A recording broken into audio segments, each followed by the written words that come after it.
live, and then we're going to do the intro, and then we'll start the show.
The link in it.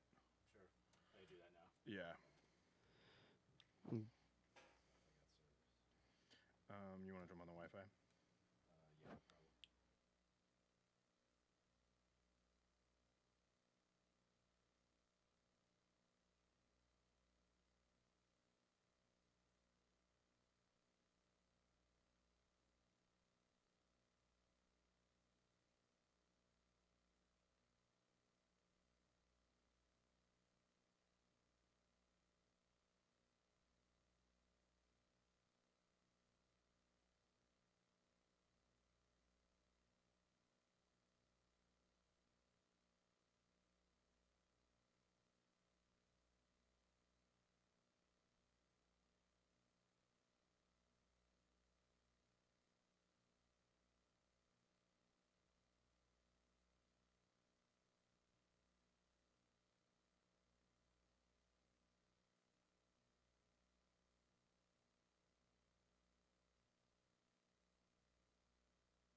Yeah. With a fucking, he's playing Pokemon. The guy had long fucking hair, rapist glasses on, and a leather drop leg holster with his battery backup in it.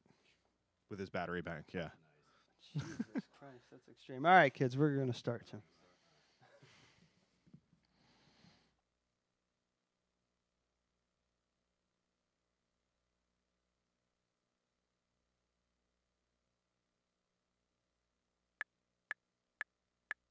This is the latest disclosure in a report from National Civil Defense Headquarters in Washington.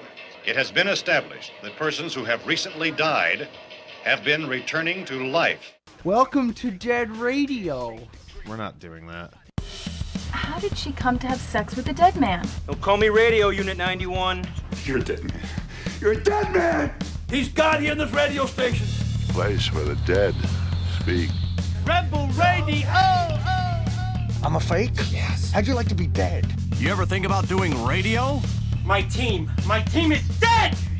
But you're not crazy. You're me. And this is just radio.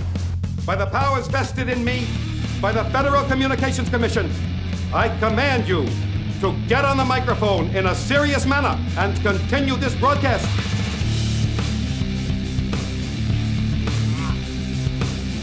All right.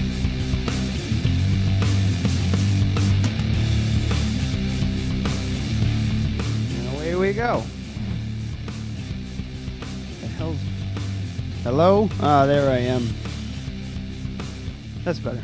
Yes. More me in the microphone. All right, everybody, welcome back. Episode number 133. I got nothing. You got nothing? I wasn't thinking of anything. Usually he does like off and running or something. Yeah, I say something dumb. If I remember to. I mean, that was kind of dumb. So. That's what he keeps telling me. So All right. anyway, yeah. What is happening to me? Hold on. This is starting off. We're starting off in classic. So if you'd like Dead to Radio support style. the show, Yeah. go to www.patreon.com/deadradiopodcast Yeah, and give us some money for a new board. Yeah, for some reason. Even $1 a month helps, and we'll send you some stickers and shit. All right. So yeah, if you couldn't tell by the description after you clicked on the link to watch the show live, we have the Salt Point Meadery here. I'm super excited about it. Extremely Why excited. can't I hear you Fucking either? Adam number 2 is driving and watching this. Is he really? Are you in a fucking UPS truck? Oh my What god. are you doing? So yeah, well, maybe we'll get live updates on his head-on collision that he's about to have. What's up, Adam? Can you imagine the Can you imagine the press? So Oh, he knows, yeah, we he knows just you showed- guys. Yeah. knows him, yeah. Hey, stay out of the limelight, Adam, man. Come on now. Adam is our biggest fan. He's a good guy. Yeah. So we have Eric Derise. Is that his- Derise? You could say Okay. it either way. And Chris, Let I'm me- not going to try. Let me give it to you. It's Corshane. Corshane. Oh, you see, Corsiani. how do you say it actually? Corshane. Oh, it's Corshane? Yeah, that's it. okay. You got it, man. That's actually what I was going to Nailed say. it. You nailed it. Nice. But I thought it was going to be one of those stupid things Yeah. like Amy's last name. But Cicilioni. It's fun to spell. Cicciolini.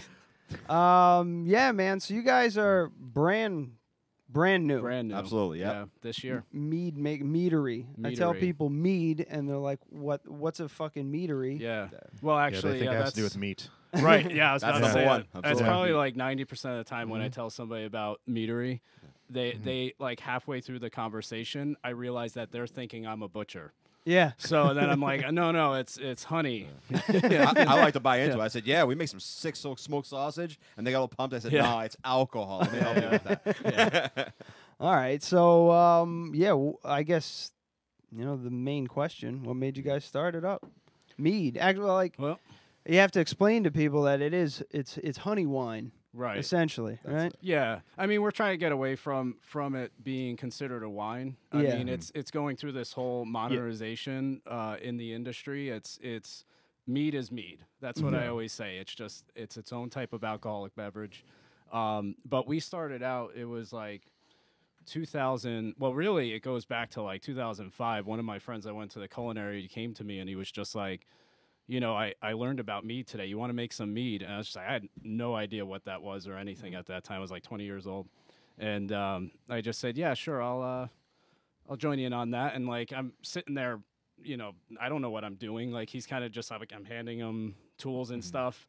And we make this mead. It was probably, jet fuel basically by the time we were done with it. But we drank it all. We had a great time. And then like 6 years, fast forward 6 years, he comes to me and he's just like, we should make some mead. And I think we should start a business with it. It was just kind of like all like right there. Yeah. And that was 2011. Yeah, So- the thought process on it was real simple. You could already see that the craft beer market was getting super saturated.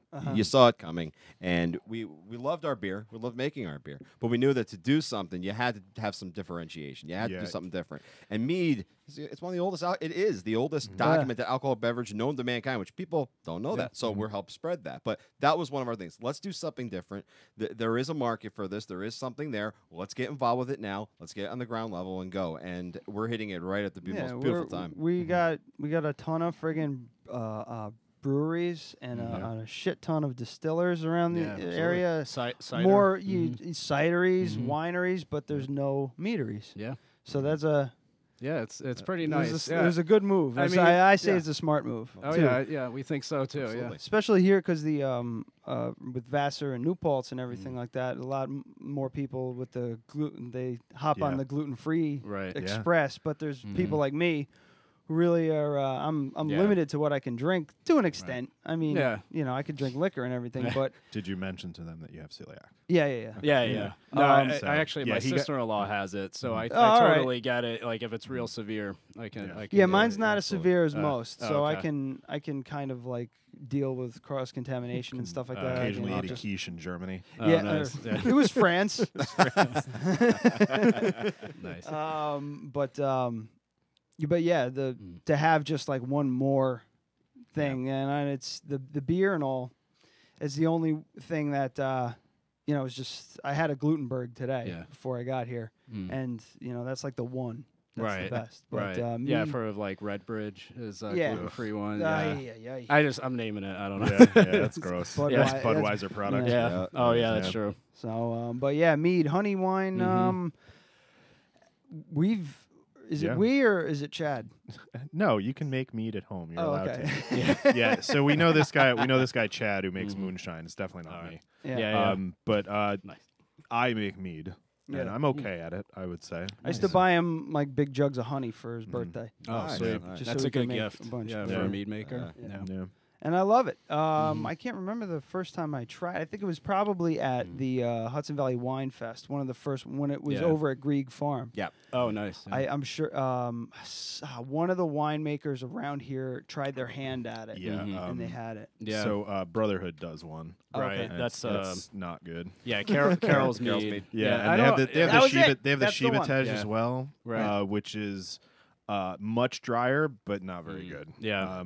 But that's like the only real local one around here, and it's not very good. Right. Well, that's the shame. I mean, that's the market that was kind of set up. For us to handle. Yeah. You know? Well, Carol's Mead is designed for people that don't drink that are at a Renaissance fair. Right. That's what it's for. Yeah. It's so sweet. I can't even drink it. Yeah. They totally just pound like sweeteners at the end or something just to cover up all those off flavors. You know, you can kind of see that. So I mean, it's definitely not just honey in there. No.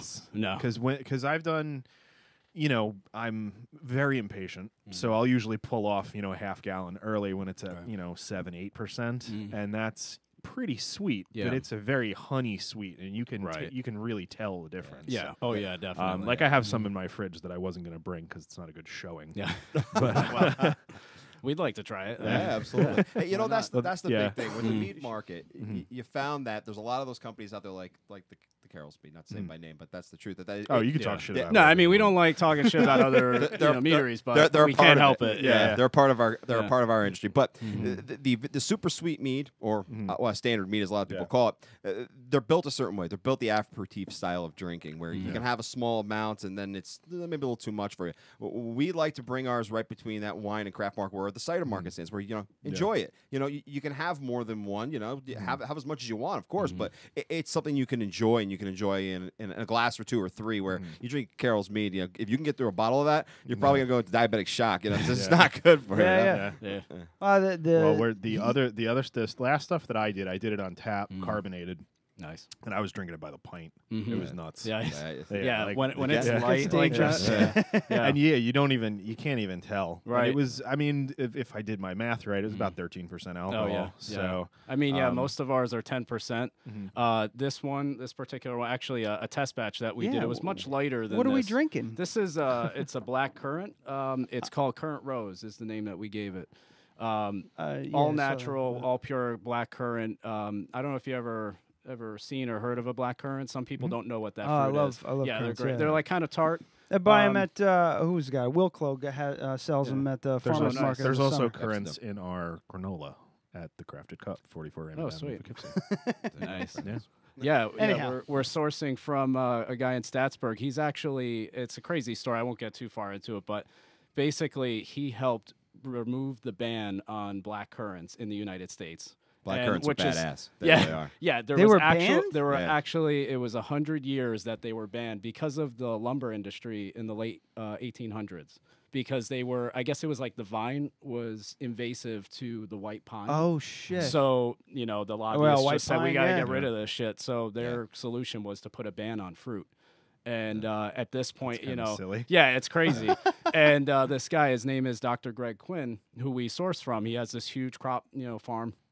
And he basically helped to just lobby against that and create a new law, and just say we should not be banning this. It's a great fruit. Cool. Yeah, it's pretty crazy. So we had to go with some sort of black currant mead. All right. Well, thanks, Doc, if you're listening. Appreciate it. Wow, that's really cool. And this tastes great. It almost tastes like a red wine. Yeah, it's close to it, right? Yeah. It's it's obviously not it's dry. It's really dry. It's dry, yeah. It's Yeah. surprisingly dry. It has But like it's- a wet finish, though. Yeah, right? super, Yeah. really like fruity, Mm-hmm. Yeah. kind of. That's because it's just like not it's incredibly sweet. It's concentrated delicious. blackcurrant. Yeah, so. and that's what we're talking about. Mm-hmm. That's the difference between the standard mead market and what we're presenting here. Yeah. Is we're presenting something different, very different. Do I detect a hint of rosemary? There is rosemary. Well wow, done. that's Very pretty good. well done. That's Unless nice. you read. Did you the fucking read bottle? everything? Yes, I did. Cup of the bottle. I did, but You son of a. I did my research That's some before good. I joke and die. Some got meat excited. will help that cough. There you go. Yeah.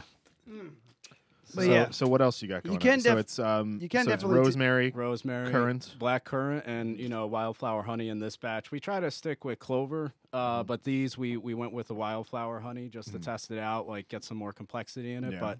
But we like the clover gives it that light dryness to it. So. in my much smaller experience, more consistency too, because I Yeah. like Yeah, I absolutely. generally I'm trying to remember the name of the brand. I can picture it in my head, but I buy it at Adams. It's in like Yeah. a 5-pound jar. Russell's. Yeah. Oh yeah, right. Yeah, and I love their wildflower honey. I actually prefer it, but it can be a little hit or miss as far as Yeah. flavor. Yeah. Like I had a mead that I gave to Chad to turn into moonshine because it was not nice. drinkable. Oh, gotcha. Yeah, so I guess that's vodka technically. Yeah. Yeah, Could be, yeah. Yeah, well, they, sure. that you was saved really it, so- good. He did a yeah. great job. Yeah. Nice. Was it? Yeah, well, it's all depending on where those Shout bees out are to grazing Chad. over. Yeah, There you yeah. go. Yeah, wherever those Yeah. bees are grazing over, whichever farmlands, and they mix those together. So Right. you get Yeah. certain types of crops, you yield a certain type of flavor. That's how Yeah, honey yeah. works. Yeah, It's very but we much make sure to source from New York State. Most of our honey so far has been from Wixon Honey, which is by Seneca Lake. We source from Taussie as well. They have like a small bee Taussie. Apiary? apiary. Thank you. I should know that word. It's one of my favorite words It's to a say pretty cool because word. It's awesome. it sounds really smart. Yeah, That- yeah, It's where But I it's get my just- honey. You know, it's, yeah, yeah. As we're driving down the road and you see the bee boxes, you go, an apiary. Apiary. Come on. and your wife's like, "Shut the fuck up." Yeah, that's your version of bikes. yeah. Sounding smart, yeah. Anyway, I didn't know Tusi had Oh, had- Taussie, did, yeah. Taussie, They have mainly the winery, but Ray Taussie, he's kind of just an offshoot, and he does beekeeping. So That's it's pretty cool. good, Yeah. pretty good honey. So nice So and pure. you guys are careful to try and source. You guys are just Yeah. hell bent on sourcing everything from New York. Absolutely. Trying to. Yeah. I mean, we do have the lemon ginger one. It's like we're not gonna get lemon. if you really. can't get it from New York, we're gonna Yeah, screw we're it. Yeah, Yeah. Cousins Revolution Ale Works was on here, and they said the Yeah. same thing. They're like, Yeah, whatever it's like- we absolutely cannot get out, Right. that's what we get out. Vanilla. Vanilla beans. Yeah, vanilla Yeah. beans. Yeah. Right. Aaron's vanilla bean farm. Aaron. Anyway, so this is delicious, Thank Thank you. you. and Yeah. I It's a can big taste hit. the rose. Besides me talking shit, you can No. taste that nice. You could, yeah. It's Herb. like a subtle. You probably wouldn't know that it's rosemary if you taste it, but it gives it that extra, complexity to. At least that's what I think. Yeah, If yeah. you didn't have it in there. I like herbal tasting stuff anyway, so Nice. you already had Yeah, you already to the had point me. to the Alright, point where yeah. I go, that is an ingredient, not a drink. What are you doing? He might have liked we did a test batch back in, what was it, 2011? We did lavender mead. Oh yeah, Oh, But I would I've hate been all that in. so yeah, much. yeah. I would We hate left that. we left culinary lavender in the carboy for it was a 5-gallon batch. We left it in there for like 2 months probably. That was rookie status. Yeah, That was early yeah. on, man. I mean, this is 2011. Yeah. So Wow. we racked it over a few times, and then we didn't taste it until then. We're standing around this. I'll never forget. We're standing in my parents' basement, standing around this carboy, and we take a taste of it, and we Tasted all just like- look at each other. It was just like pure potpourri. It was Yeah. just like It's you got hit melted in melted the face. candle wax. Yeah, it was a sad day dumping that out because Yeah. there was no way that we could there's no save saving that. that. That was Well, if you ever have Yeah. anything, I know a guy that can make moonshine. For Oh, you. okay. All right, that's good to Yeah, know. Just turn it Yeah. right into him. I don't know That- if I, yeah. yeah, I mean, I don't know how good that would be, but Yeah, you lavender. run it through the still a couple of times, and it'll Yeah. it'll It'll purify level it. out. Yeah, There you go. We'll get rid of all Yeah. the lavender. Yeah, we also made. I don't know if you'd be able to save this one. This was a watermelon mead. It was a good turned one. into gym locker mead. That's what we called it because we opened it. We didn't even taste it. We opened it up and it was just like just smelled it so was bad. just like socks. Like I don't know So what. it's probably contaminated. Yeah, So there yeah. may not even be alcohol in there. Yeah, that's probably the not. Thing. Usually Yeah. when you get contaminations like that, it's fungal. Yeah. And when that happens, they don't make alcohol; they just make CO2 and terrible smells. Right, and that So- definitely adds. Some By the way, terrible buy Salt Point smells. Meadery, you know? No, Right, yeah. By the way, yeah, that was all deliciously way terrible before- stuff. Yeah, Live and learn, man. That's how. Yeah, exactly. It's all experimenting. Yeah. So But, where so you guys, where do you operate out of right now? Right now we're doing a 1,000 square foot space out of Pleasant Valley. Okay. It's mainly production and distributing. Yeah, out, that's you know. what I gathered from- Technically, we have a tasting room, but it's a garage style thing. So Okay. I don't know how attractive that might be to some people. Oh, yeah, but, yeah. You know, it's mostly about just distributing the product out. So. Yeah. We have a multi-tier plan like any business would, and that's just getting us off the ground and getting exposure to the community. I mean, there's a couple pieces here. We got a Well, different like product. 10 or 15 people hear this. So There you go. Yeah. So that's There you go. Hey, it's a great start. we would have had 10 or 15 less if we. We just want to get exposure to the So- to people in the community. Yeah. That's it. Well, hopefully we're gonna get Ian a crafted cup. Like I said, That'd it's be just a matter awesome. of picking a wine list and Right. Yeah, Hey, he's man, just those he's been hipster kids will eat that shit Oh, yeah. right Oh, up. absolutely. Oh You yeah, know? we're Yeah. trying to get You into have that mead? faster area. Yeah. Yeah. Are you so- are you gonna have you talked to BC Kitchen We all did. them? I Yeah, mean, they're definitely yeah. interested. We just gotta hammer out the details and try to get in there. Right. We're trying to get to a good amount of poughkeepsie, but we're limiting it. We're only have so much of inventory right now, so it's like we get out there, it's just like, oh shit, Yeah, we yeah. gotta start making a lot more. Yeah. So. But Yeah, I get and it takes months. yeah, You yeah, know, the exactly. turnaround's We not- got it down to like Yeah. 2 months. I Yeah. mean, this was 2 That's months. pretty basically. fast. Yeah. My first one took 6. Yeah. It will. Yeah, Right. and then I've just learned to just do a higher yeast load. You use Right. don't use fucking just tap water sometimes. Yeah, yeah. And if Filtered. you do, you got to really filter it because my first batch I just Right. did tap water. It took 6 months before it was ready. Yeah. And then my next batch I used spring water like right out of the side of a mountain, and Oh, it was done in like 30 days. Nice. Yeah. So It I was makes a like, difference. so bleach is the problem. Right. Yeah. That's it. Chlorine. Yeah, nailed it. I mean, yeah, water is like a huge percentage of Yeah. mead, really, unless you're putting something like you do a sizer, which is like a cider mead combo, and that like the base is apple juice or apple cider. But Yeah. for the most part, other than the concentrate in this, it might not seem like most of it's water and honey. So yeah, you got to really pay attention to that. We have basically triple filtered water. So Yeah, but you do our study. The chemical composition on brewing, as anybody knows who brews, Yeah. it's important. So having that understanding and doing your homework on it, we've done some pretty good things. We've gone from 6 to 8 months on some of our mead production down to 2 to 3 months just by knowing, going into the science of it. It's really made a big difference for us. Yeah. Cool. Yeah, there was actually a guy that was getting his PDH in South Africa and did a study on mead. And he created this whole meadery as part of the project in South Africa, and he has this whole dissertation on mead. So it was pretty interesting to read that. I mean, he got into crazy chemistry stuff that I will never understand, but it was pretty interesting to read up on that. And that was part of a lot of the research that we were doing last year. You were asking, I don't know, it was 30 minutes ago, you asked about how this all started up. Yeah. And I mean, that we said 2011, but we kind of went on a hiatus for a little bit. We were experimenting a lot, and by 2013, we were Drugs, really, sex. yeah, that's Absolutely. exactly, mainly drugs. Yeah. So no, it was 2013, and we were kind of just we got to get this out there, and I think a lot of it had to do with me buying a house, and that became a whole project. So we kind of went on hiatus, and then last year I started seeing, in the beginning of 2016, I started seeing all these meaderies popping up. And how could you go for the rest of your life without starting this meadery now, knowing that it's becoming such a big boom? We would be killing ourselves over that. So Did the same thing here. Yeah. Got married, had a kid, and our lives came back together at an important time when we had the conversation saying, look, the market's matured.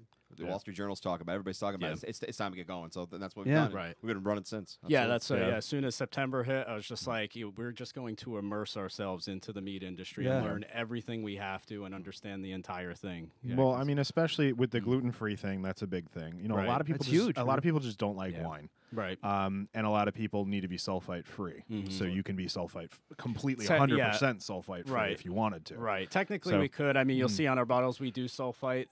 The main reason is because we don't want, one of our bottles to explode or something like that. I mean, that would just suck for anybody. Yeah. So I mean, technically, you know, there's SO2 in, you know, the sulfides in wine to begin with, or mead. But yeah, to add that extra, it's just to make sure nothing bad happens. You know, but yeah, it does kind of hurt to add it, but I'd rather be more, you know, precautious than anything. So.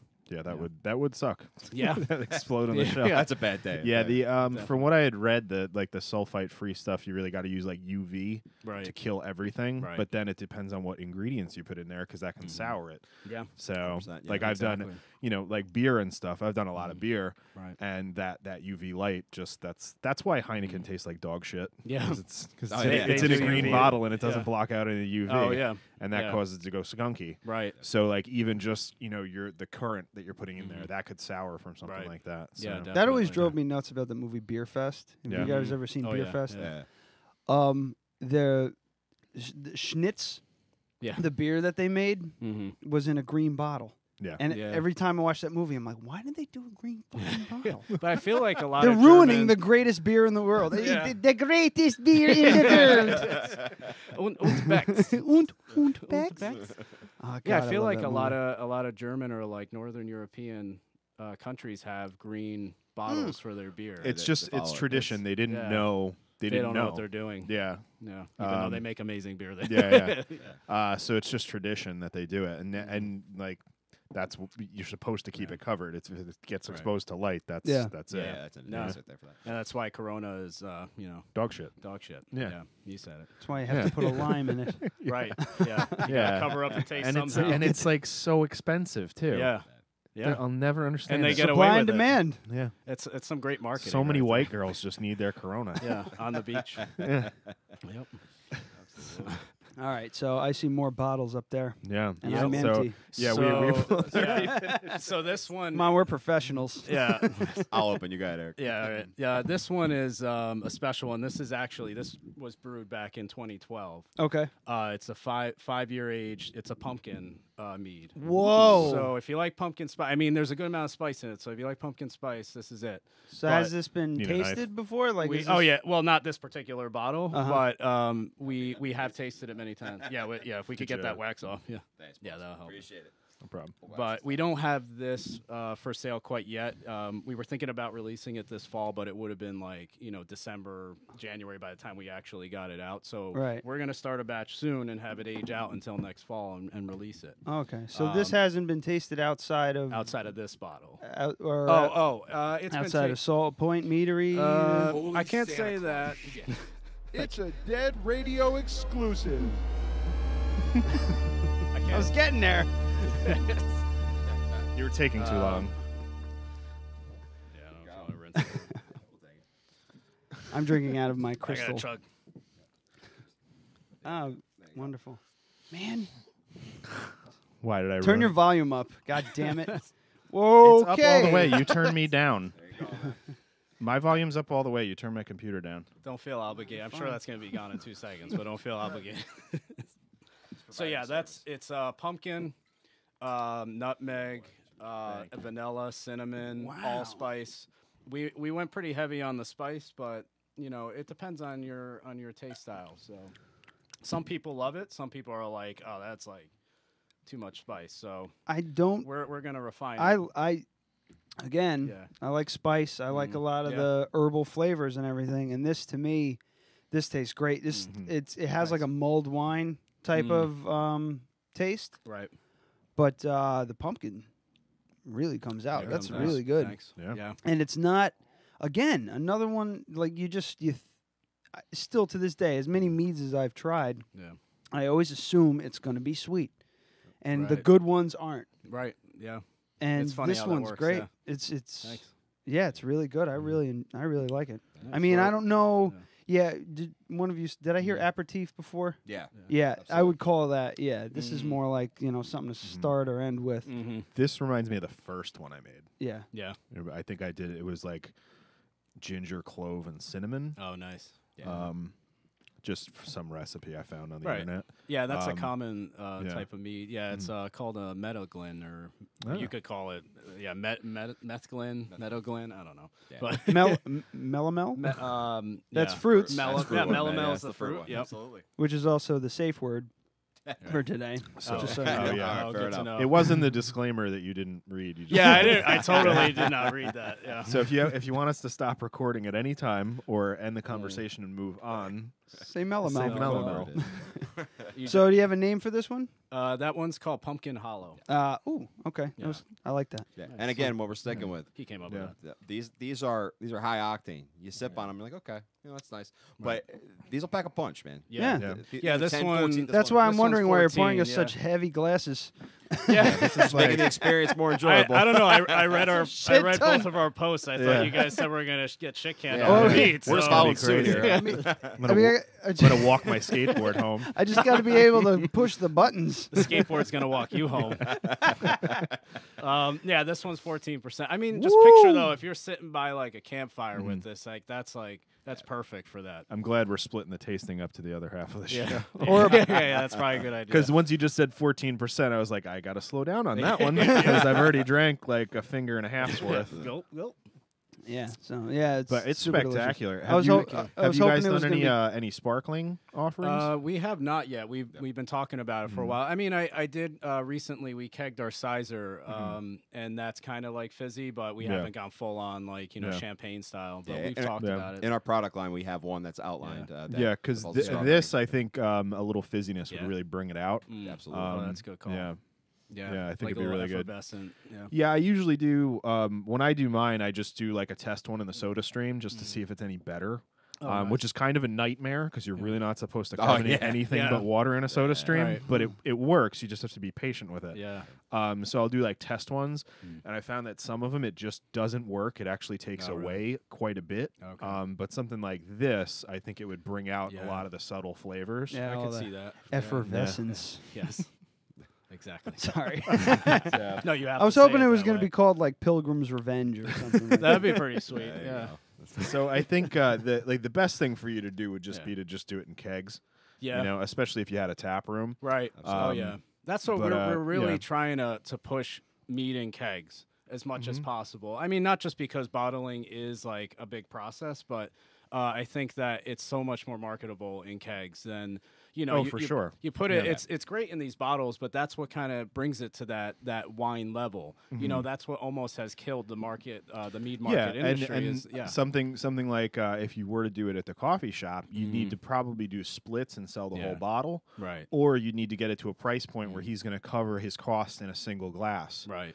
The cool thing about mead is you can leave that open in the fridge for a month and it would still be good. Even longer. I mean, I've had mead sit in my fridge for like a year, and I open it up later, and it's totally fine. fine. And it was already opened. Yeah, that's the cool part about mead. It doesn't, it doesn't spoil. oxidize. we had a bottle of wine that we left open accidentally overnight, and it was vinegar. Yeah. Oh, really? Yeah, it's just garbage. Air exposure, you're done. Yeah.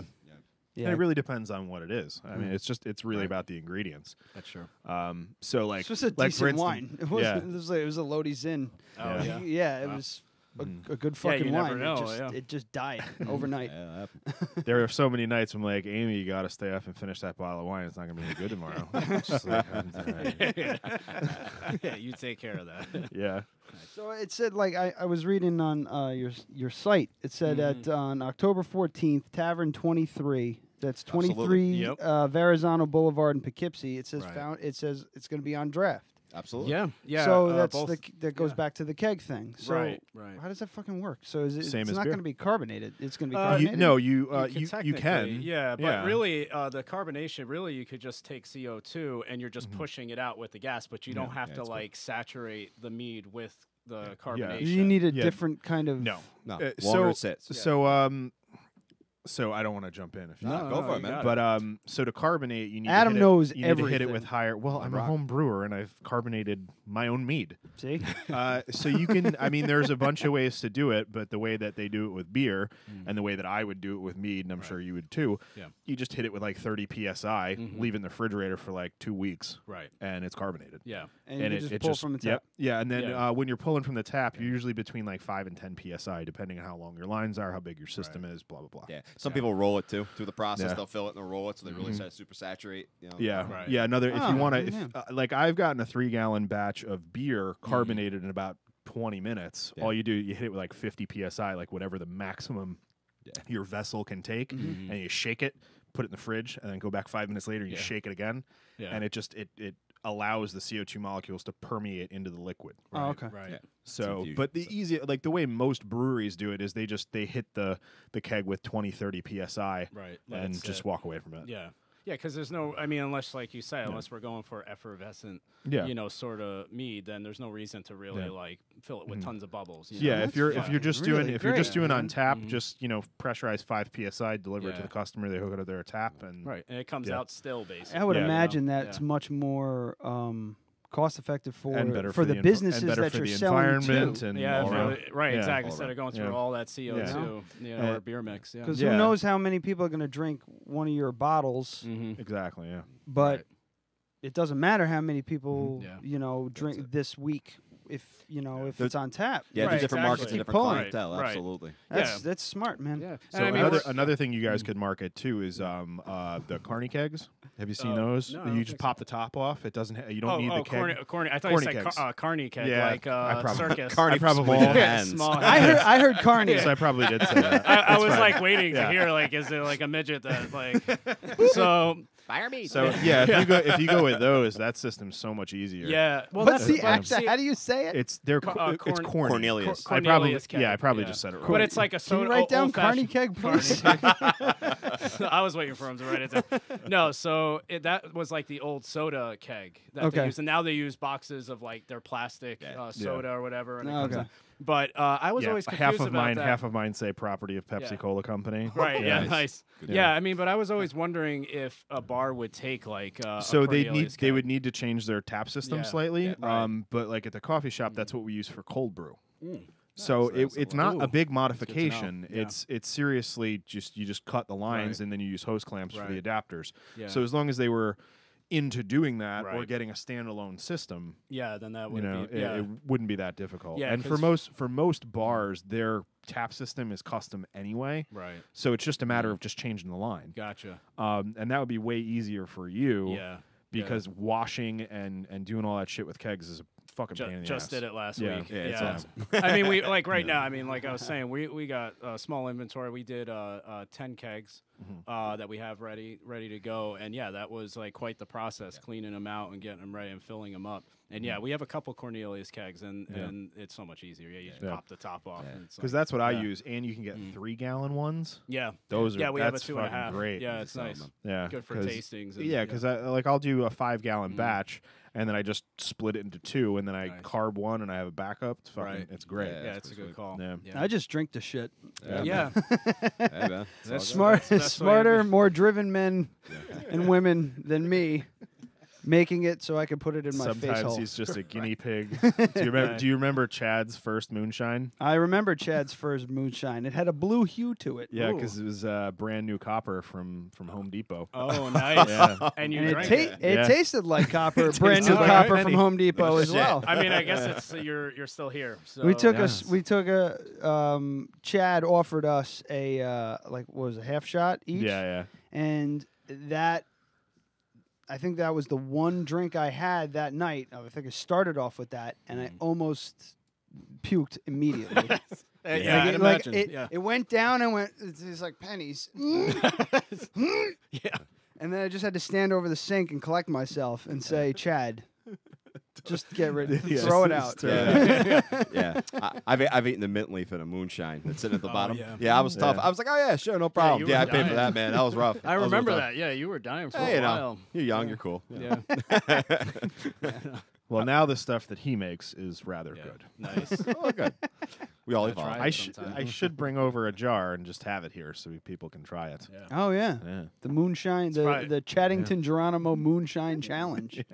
We need to come up with a label. Oh, I got a label. Copper. I got a penny. label. I got music to put behind Yeah. it. Everything. Yeah. It's going to be super racist. Oh, great. So Chad, who's not a made-up person, he's a real Yeah, person. I'm wondering. Yeah, he's 164th Napanock Indian. Yeah. Oh. His name's Chad Geronimo. And Chaddington is his full name. He makes beaver tail pemmican. Yep. Jerky. And, Oh, sweet. And string ties, Mississippi string ties. Well, it's an Etsy store. It's his thing. I don't know. I don't know how to take that. He's a character. All right. He sounds like one. But he's the one who makes the moonshine. Yeah. Okay. Very nice. He sounds like he'd make moonshine, so makes sense. Oh, I'm excited for more. Yeah. It's probably better off that we didn't have moonshine here with yeah. mixing it with Tonight meat. wouldn't I have been a don't good know. idea. Yeah. We'd be all on the ground at the end. How big of batches do you guys make at a time? Right now we're doing 60 gallons per like batch. You know? Jesus! Yeah. All right. So I mean, to me, it's kind of like in between like home brewing and doing like large scale size. You know, so we're kind of like What do they call them? glorified Nano home brewing. brews now? Nano meadery. Yeah. That's it. All right. Yeah, So we're working. Hashtag that. There you go. Nano meadery. But yeah, we're working. Obviously, we're trying to scale up eventually, but for now, it's working so far. Yeah. We'll see how it goes as we get our product out there. So for those that don't, I mean, we haven't really. What's the process? Yeah. Start from the beginning. I guess you mentioned you use like triple filtered water. Right. Well, you first mentioned you got to your bring sources. it back to the farm. You have to catch the bees. And you gotta milk the bee. No, I was like, "Is this fucker serious?" No, it's serious. You got me really good. I was like, I should have warned you what, that. they got like nipple pumps for bees? That's it. How's that work? It's like Jinxie Cat. You got to milk. Yeah, Jinxie cat, Jinxie bee. No, I should have warned you. I'm pretty sarcastic, and I That's forget fine. when I first meet people, they think also I'm an asshole, I serious. guess, Yeah, but we're good. No, so yeah. If you bring it, we already get the honey. You know, we don't produce our own honey, but you know that might be something we do in the future. But you know, so we bring the honey in. You get the brew kettle going. So it's kind of like in between a winery or a cidery and a brewery setup. Okay. You have a brew kettle. You throw the honey in there, the water, yeast nutrient. You get that up to around like 160, 170 degrees. You don't have to boil it like beer. Just enough to pasteurize. Yeah, to pasteurize and also get that honey to Dissipate. be nice and viscous, you know, just so that you could actually transfer it into the fermenter itself. So that would be the next step. You transfer it in. It goes through a plate chiller. To cool it down from 170 to like, you know, usually we get it to like 85 or so. How important is that? That's pretty important. That actually helps out the process a lot. We've learned that, you know, if you dump it right in with that hot temperature and you don't cool it right away, it could change the complexity of the mead. Okay. Yeah, it can also change the sugar content that's able to be eaten by the yeast. Okay. Absolutely. So have you ever made No. rock candy as a kid? No. No. Whatever you're gonna say. Have you ever made? No, I've never made. Never made shit. anything. I haven't made a fuck. I made a tomahawk when once. you heat when That's kind of random to make if you never made anything. Yeah, because it's fucking hard, so I didn't make it again. Yeah, I'm like, I'm and not then I making was like, shit and then from I was now like, you know on. what? I'm gonna make a tomahawk too, and it's way better than his. Yeah.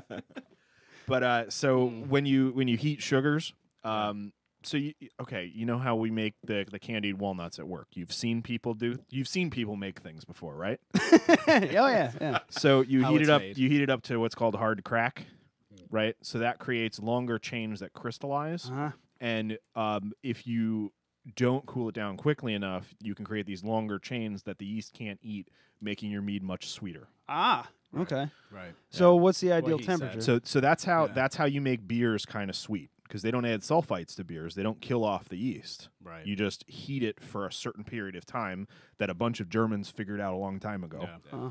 And then And style of yeast actually plays a part. Yeah, too. yeah. You know, Yeah, whichever true. style of yeast yeah, you do, it you wanna depends bring on a what they certain can temperature. Yeah. what they can eat. Right. So yeah, cooling it is important. So it goes through the cooling plates, and Yeah. right? Am I? Yeah, it goes through the plate. It's almost like you have really cold water running through this like box. Yeah. And then the mead or the must, it's called honey must, goes through that, and then it gets Must? must. All right. It's Like as in like you beer must wort. have mead. Yep. Yeah. Right. Same. Yeah, wort. Yeah. I think it's a better name than I like it wort. better. Wort, yeah. Must. must. Sounds like musk. Yeah. There you go. Honey musk. I like It's your must. new cologne. So you transfer it into the fermenter, and at that point, you know, hopefully it's around like 80-something degrees, so it's a little cooler. But then you can put in colder water at that point, or let's say, you know, with our sizer or something, we can put in cider in there. You mix it all up, you pitch the yeast, and it's ready to go. It's pretty simple process. You just got to know the different intricacies about it to make it easier on yourself. At least. Big thing is timing. You want to have your timing down. Yeah. You're a couple minutes off, and you could, like I said, you can cause a really big difference in the product. Yeah. Oh yeah. And consistency is going to be a big deal for you guys, especially because you're kind of in the wine/beer market. Right. You know, like we have North River on, and they do one-offs all the time. He's like, I just fuck around. Sometimes I don't even write it down. Right. Yeah, that's it. So, must but be you nice can to you do can that. kind of do that Yeah. if you have a tap room, Right. You know what I mean? Right. But then you have your products that you're going to be distributing. You need consistency. Yeah. So, I mean, do you guys open ferment or closed? Close. Okay. Yeah, it's all sealed up. We got airlock on it, just like you know, just 5-gallon beer. carboy. Yeah. You know, we got this huge airlock on it. You know, and that usually goes for about a month, maybe a little less. Like technically, we could ferment for like probably 7 days and it's ready to go. But we like to make sure it's completely fermented out. All the sugars are gone because we're making a dry light mead. So usually after that month, we'll transfer it out. We'll rack it over, maybe a couple times. Maybe define racking. I know what it is. Yeah. But. It's not a medieval. It's not a medieval term or anything. Racking is literally siphoning it out and going into the next. It's kind of like container. a filtering process, right? It's a transfer filter. Yeah. That's Right.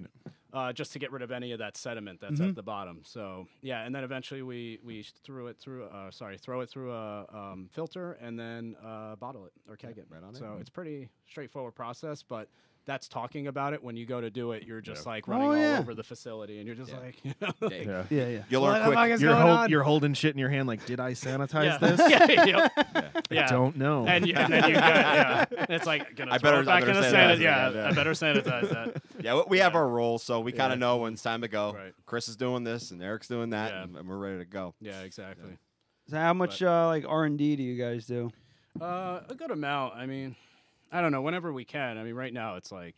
Yeah, a big part of what we've done is that we've built lists of things for future projects that we want to do. Yeah. It's conceptualization, because a big thing with us with mead is that we need to have product relationships to people. Because, hey, you're going to try something different, you better have something they can relate to. Right. So that's why we've chosen flavor palettes like pumpkin. Like we've chosen things with blackcurrant that relates to some people, like you had said, it can relate to somebody in the red wine or rosé style type of market. Yeah. And that's what we've gone through. So we've gone through our R&D lists knowing, hey, we can produce these products, but what are our flavors? So we've done it more from a marketing aspect rather than a technical brewing, because we know once we get to the brewing table, we'll take care of that. That's not a problem. Yeah. Right. Yeah. So that's big part for us. it's the amazing thing about mead. It's so versatile that you can make so many different. It's not like wine where it's like you just have variety in grapes. Yeah. Like with this, you can make so many different flavors. You know, we've seen in the mead industry like peanut butter and jelly mead. Coffee. We do plan on making a coffee mead. Nice. And smell a that collaboration. one. Yes, that one needs to go crafted. Come on, yeah. Definitely. We're getting our own like house roast that's only going to be served at Crafted sweet. Cup. Nice. So that's Sounds definitely right up your definitely alley. We will yeah. do this. Yeah. Yeah, and actually recently we met with Crown Maple. I don't know if you guys heard of Crown Oh, Maple yeah, out in sure. Dover Plains. Yeah, we'll They're be fantastic. I at love their Fall maple syrup. Festival Yeah. this Sunday. October Okay. the 14th at Tavern 23 at T23, and the 15th will be out there at Crown Maple and Dover. Right, Absolutely. in Very Medava good. Farms. Yeah, but we'll be collaborating with them. They actually gave us some maple syrup, Madagascar vanilla maple syrup. Absolutely. We'll be doing some experimentation with that, see what happens with it. Nice. Every, Very cool. Every maple thing I've ever done has been a total failure. Oh yeah. Yeah, I had to We- give it. It's had to give delicate, it to man. Chad. It is. It's delicate. We actually we made an oatmeal mead. I mean, like it actually ended up being It's a funny story, amazing. Yeah, but what's the story? No, the funny story is that we Yeah. went 2 years in on it and Oh, tried right, it. yeah. And it was like, oh, wow. This 2 years in. What do you mean? we brewed it, and 2 years later we tried it. Oh Yeah, shit! yeah, So yeah. it's set. So it's It set. literally and set, it ages. yeah. It can age out like a wine. It's really cool. It means Oh, awesome like that. yeah. So 2 years out, we tried it. And I'd we're be like, I'm not drinking that Yeah. shit. no, No, Go I ahead. mean, it it's matures. 5 years. Liver palates mature. Set. Yeah. Well, we tried it, and we're like, this might fall in the pile of the ones that we just don't mass produce. Well, Eric found a bottle about was it about 2 years after? It was like 2 years ago, I think. Yeah, so it was about When I 4 was years moving. in, Wow. and he said, "Man, I can't tell you how this thing matured. It was beautiful. It was absolutely amazing. Like, and the reason why I mentioned that was because we had maple in it and vanilla and oatmeal, and it was like it looked so gross making it, with the oatmeal. But after you siphon it all out, and it was like so smooth, and it was just like amazing. And I wish I actually had some, but I drank it all. So meat problems. meat problems. Like I said, we booked you guys, and about 2 weeks later, my meat was ready. I was like, hell yeah, I'm gonna save some. This is awesome. Nope. And then it was like 2 weeks after I finished it. I was like, fuck, I forgot. Damn it! It would have been so easy to just put it in a mason jar, put it at the back of the fridge, and forgotten about it. You'll find it. You'll find it. Those nights when you're thinking about like mixing tequila with cranberry juice. Yep. Nice. Oh man. Yeah, It's called a woo woo. Is it? That's a shot. Tequila and cranberry. I hate tequila so much. You know Espolón tequila? You like it? I love Espolón Yeah, tequila. it's a Never heard of it. White tequila. It's the one with the Day of the Dead figures. Yeah, on like the the sugar skulls and stuff. Not the skulls, no. but it's a Right, bottle right. with just like a painting on the front. So we have a bottle of that because we had bought it for Amy's graduation party. Yeah. Which was in June. And it's just been sitting because we don't like tequila. And one night there was nothing else. I didn't feel like going to the store. So I made some whatever kind of drink, just mixed it with something, took one sip and dumped it out. I hate it so much. I was seriously 2 shots in a pint glass full of mixers. Espolón's good. Espolón's good. It too. just It's a it great- tasted like it's a fucking great tequila. It tasted like charcoal, and I think I did it with like orange juice and seltzer. No. That's actually. And it tasted was a good tasted like route. orange blend juice all right, and yeah. seltzer with a charcoal briquette in it. What you should have done is if you had Fresca. I swear to God, Fresca and tequila. Really? It's Also, Mountain Dew and bourbon is pretty good. Oh, really? It all sounds like college sort of like dorm room drinks. I'm serious. In Mexico, it was a bartender told me this. In Mexico, they don't drink margaritas. That's not what they drink. They drink tequila, grapefruit, and grapefruit juice. And now grapefruit juice could be Fresca. It could be grapefruit juice and tonic, grapefruit juice and seltzer. But it's like it's tequila, grapefruit juice. They call it a Paloma. And everybody's got their own different version of it. Nice. Baby Cakes actually has a version of it. Oh, really? Yeah, it's fucking That might have great. been where I Go there I on seen that. Saturday. I'm and sorry, have Adam ba- number 2 make you one. I'm sorry, At BC BC Kitchen. Yes. We have Edward Farley checking in. Oh, Says I'm yes, we waiting know to get Edward. exposed, fellas. I don't know what that means. Ed, you behave yourself. Yeah, he's been exposed. He's one of yours. He's one of ours. He's a devout follower. Yes. Thanks for bringing listeners. Oh yeah, definitely. All right. Listener. Thanks for bringing listener. We're about 48 in. You want to take a quick We break can and take a come break, back? yeah. I need to finish this, and we But can. yeah, I gotta say this I Yeah. love this. Thank you. Yeah, Thank you very much. the We first gotta one I make that really again. did genuinely like, Yeah. but this one is like stand Nice. out. Yeah, Awesome. and I'm definitely not a pumpkin pie person. Yeah. You know, pumpkin Okay, so spice. that's a good sign that Yeah, usually you it's didn't somebody that overdo likes it. Nice. That's the problem is it's right. overdone. Just Yeah, yeah. we're not Shoving basic it white down girling your this. throat. This is crap. No, So yeah. yeah. Basic one. Basic bitches. All right, so we're gonna take a quick break. What do you want to play? You want to play something? We can. I've been really dropping the ball and having the iTunes ready to go here. How about Hudson's Crew? Because I already got it. Yeah, do it. Yeah, we're gonna go with. So this is Your Collision by Hudson's Crew. And we'll be right back. Then go ahead.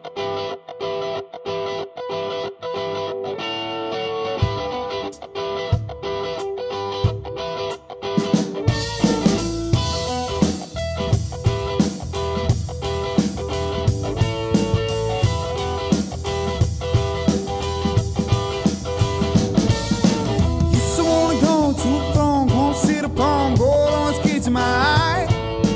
Used to wanna take from the same fountain that you came, poured up and gone in mine. But I don't wanna ever know you've been holding out at all. That would be said, my dear. This is your collision. Yeah. Surrender.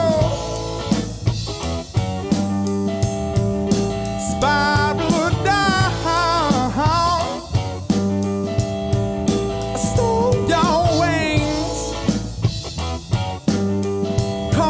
kiss the ground. Yes, I wanna go too long, come sit upon all those kids in my eye. Yes, I wanna take from the same fine that you came, poured up and gone am I. I don't wanna ever know you've been holding out at all. That what they said, my dear, this is your collision. Crash. Surrender. Spiral down. I saw your wings. Come kiss the ground.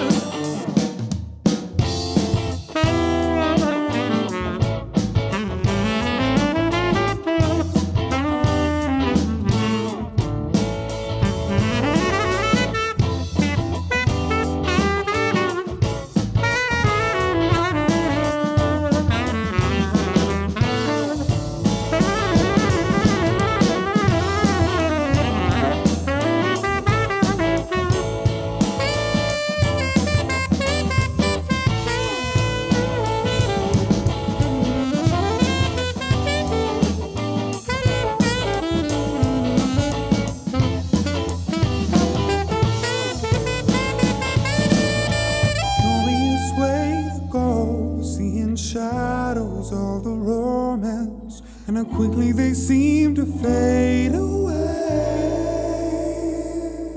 There's a bitterness and a weight to the air through which you're falling.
gonna store without your heart in your hands.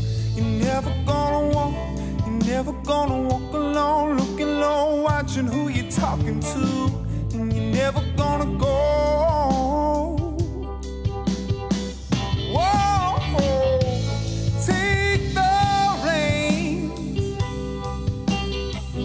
and ride your sorry self away. You better get out of here and let the dog hit you when you go, 'cause I don't wanna talk to you anymore. It's over, moving heel to toe. Oh yeah. You're never gonna go, you're never gonna go again. You're never gonna stop without your heart in your hands. And you're never gonna walk away without your peace of mind. You're never gonna go.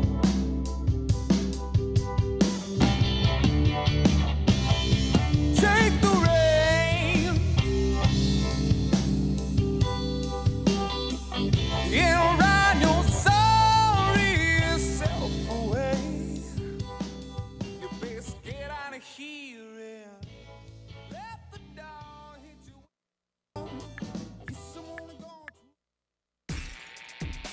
This is Magus Peter H. Gilmore, High Priest of the Church of Satan. Listen to Dead Radio Podcast, or you won't make it into hell. Hail, Satan!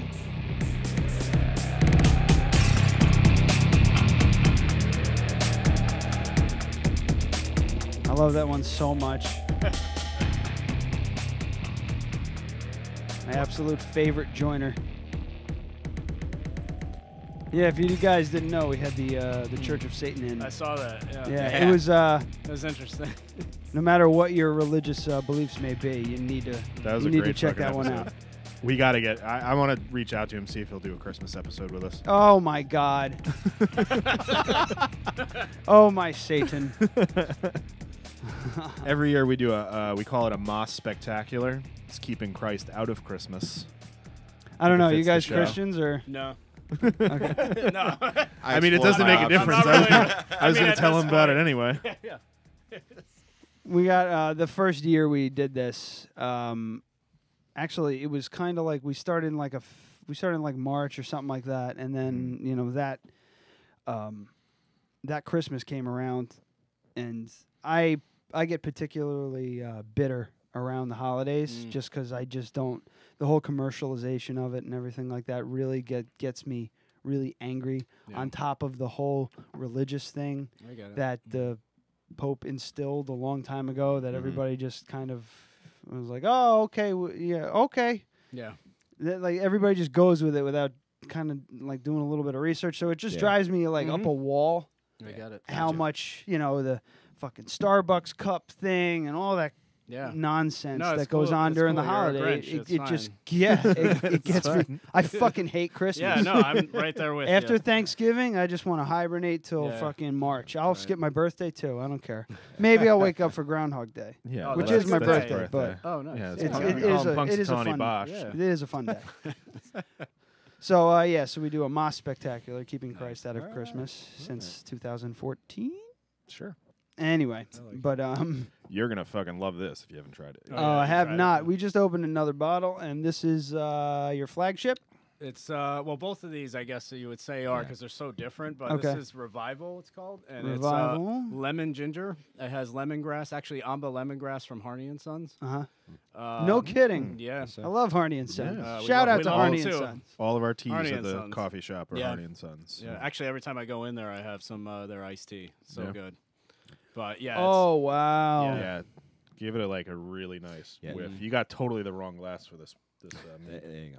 This recipe this past year in March won the top prize at our at the Mazer Cup in international competition in Colorado for all of mead. No kidding. Yeah, absolutely. Yeah, for the dry fruit and spice mead. Yep. And it was interesting because we didn't go out to it. It was kind of like we shipped our mead out there and see what happened. It was before we were a business. It was like just to test the water, see where you land. And it was a nice motivational thing that we got. That. Shit, yeah. And I was like watching a video on Facebook or whatever, and I'm just like, oh, I see my name on there. It's just like, if my wife were here, she would tell you that I had my hands raised above my head like I freaking won the World Series. Yeah, Your Billy Bean. I was saying words that my newborn son shouldn't be hearing, but hey, it's all good. Yeah. That's a big deal, man. It was pretty nice. Yeah. I was reading about the I have to write it down because I can't remember shit. But the Hudson Valley Brewers Association gave you guys a 97% rating and a second place finish. Yeah. How recent was that? That was in 2013. That was for our sizer. Actually, one of the first meads we ever made. So that was pretty interesting. It was the first competition we ever entered into. Yeah.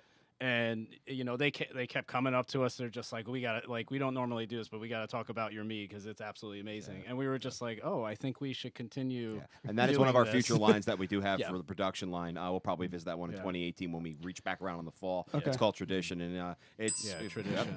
Thank you. And it's a quality mead. It's really good. Nice it is. It's pretty much like the pumpkin pie mead that we have there, pumpkin hollow, but with apple instead.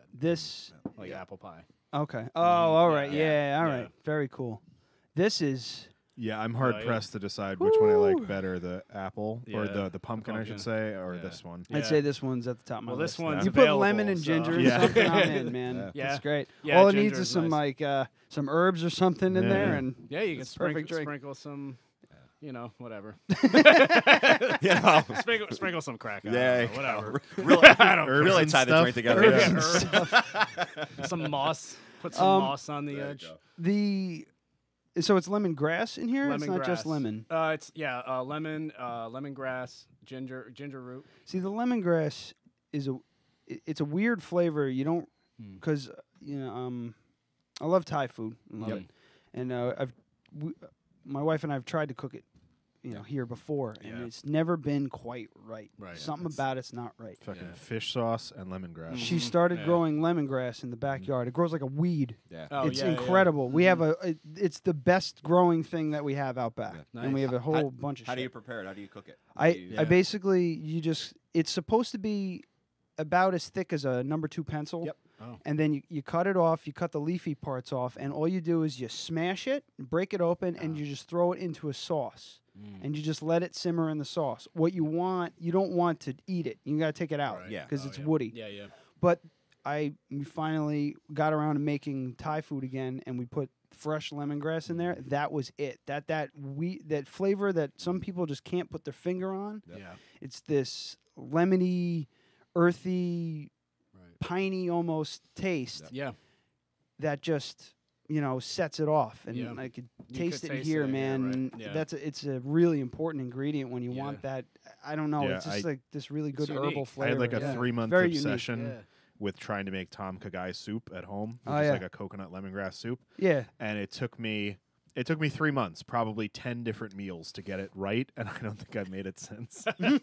Because you're so frustrated. It's like, I finally did it. But yeah, I went to the Asian market in Wappingers to buy really good lemongrass, which I'm pretty sure that building burned down or something. Well, you can get dry shit. Yeah, but it's not the same. It doesn't work as well. The fresh juice from when you smash it. Yeah, you get that real blows apart like a aloe plant or something. Yeah. Oh, really? And when you're cooking it, the simmering of the steeping, depending on how you're going about it, really draws it out.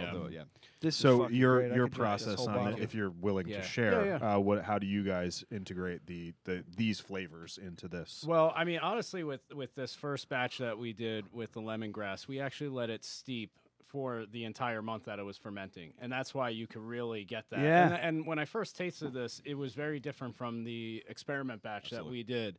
It was much lighter. You didn't really taste that lemongrass as much. This one, I was like, I couldn't pinpoint what I was tasting, and I realized it was the lemongrass, like you were talking about. It's weird. You can't, because I think it's because you can't chew on it, and you can't roll it around in your mouth and get that get the full flavor. Yeah, I guess you could, but man, you're in for it. Yeah, you'll be. You'd have to get like a dime-sized sliver of it. And it would be pretty intense. But I guess that's what the palate's not you're not used to that. Yeah. So I'm going forward. I think we won't let it steep that long. But I mean, hearing these great reviews from it, maybe we will. I don't know. We're kind of like I don't in think that you stage. need to change anything. Yeah, I think, just kind of go with it. This is great. Yeah. I mean, a lot of the ginger comes through as it is as well, but yeah, It's have balanced. That You can lemongrass, taste everything. You taste the ginger, your lemon, lemongrass. Everything's right there. Nice. And you're not like, do I detect a hint of rosemary? No. Yeah, subtle notes. It's right balanced across the board. Right. It's really well done. Nice. Yeah. Thanks, guys. Thank you. Appreciate that. Yeah, with the rosemary, it's fresh rosemary Mhm. that we just basically threw right in there, and then that stayed in the fermenter the whole time, Yeah. and then we just pulled it out, or we siphon it out and then Right. pull it right out after that. But yeah, with the herbs, we like to include some sort of herb ingredient in all of our meads because why not make it a little more interesting than just like throwing fruit in there and that's it. Yeah. It's also a help for anybody who technically brews. It's a help a catalyst to the process. Yeah. Well. Right. So, Right. Yeah, I remember. Yeah, too. I know the every time I've done them, whenever I added some sort of ingredient, it would definitely ferment a lot faster. Yeah. The dandelion one took 2 months. Mm. I've done a wild raspberry one. Ooh, That I remember was that fucking one. good. Yeah, there that was sounds good. no raspberries though this year. Yeah. I went to go get, and it was just like, Oh yeah. whatever was. I don't know if it's because we didn't have a lot of rain or something like Yeah. that. Birds get to I them don't know. fast though. Yeah, but Sheaf Road going down Wappingers. Yeah. I grew up down there, and we always used to pick raspberries every year. And then one year I was making mead. I was like, So I Yeah. actually fashioned a cider press out of a cart, like a seat motor. Still have it. Nice. Welded the whole thing together. Get the fuck out. Wow, that's pretty awesome. Yeah. Pretty Yeah, innovative. because I I was wanna like, see it now. it's in my I garage. don't remember. So Yeah. did you sit It's on the prob- car? No, so it's just the Yeah. seat track with the Right. motor at the top, Oh. and then I welded a plate onto it, and then you wrap the raspberries in muslin, put it at the bottom, and just press the button. You I hook it up to guarantee- your car Yeah. battery.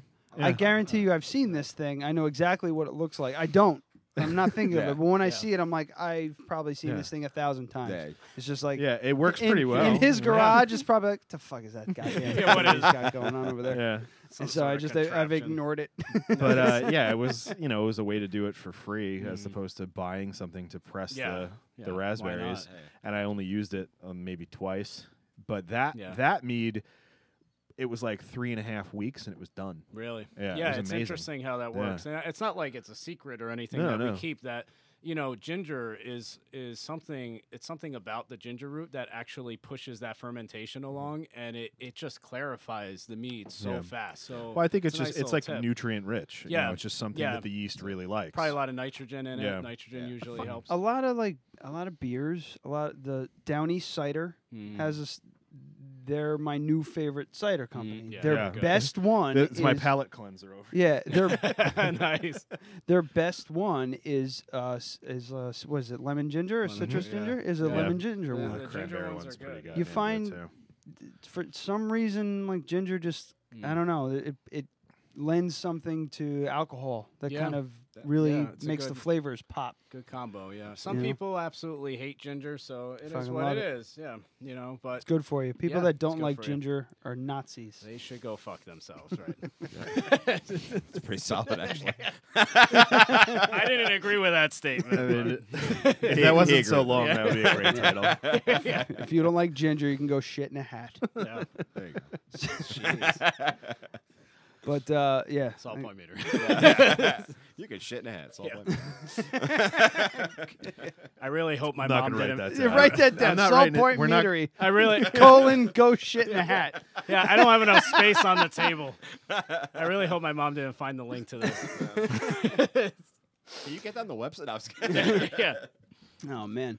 We are not using that for the title, but it'll be funny later when we've forgotten about it Yeah. and we can revisit Oh it. yeah.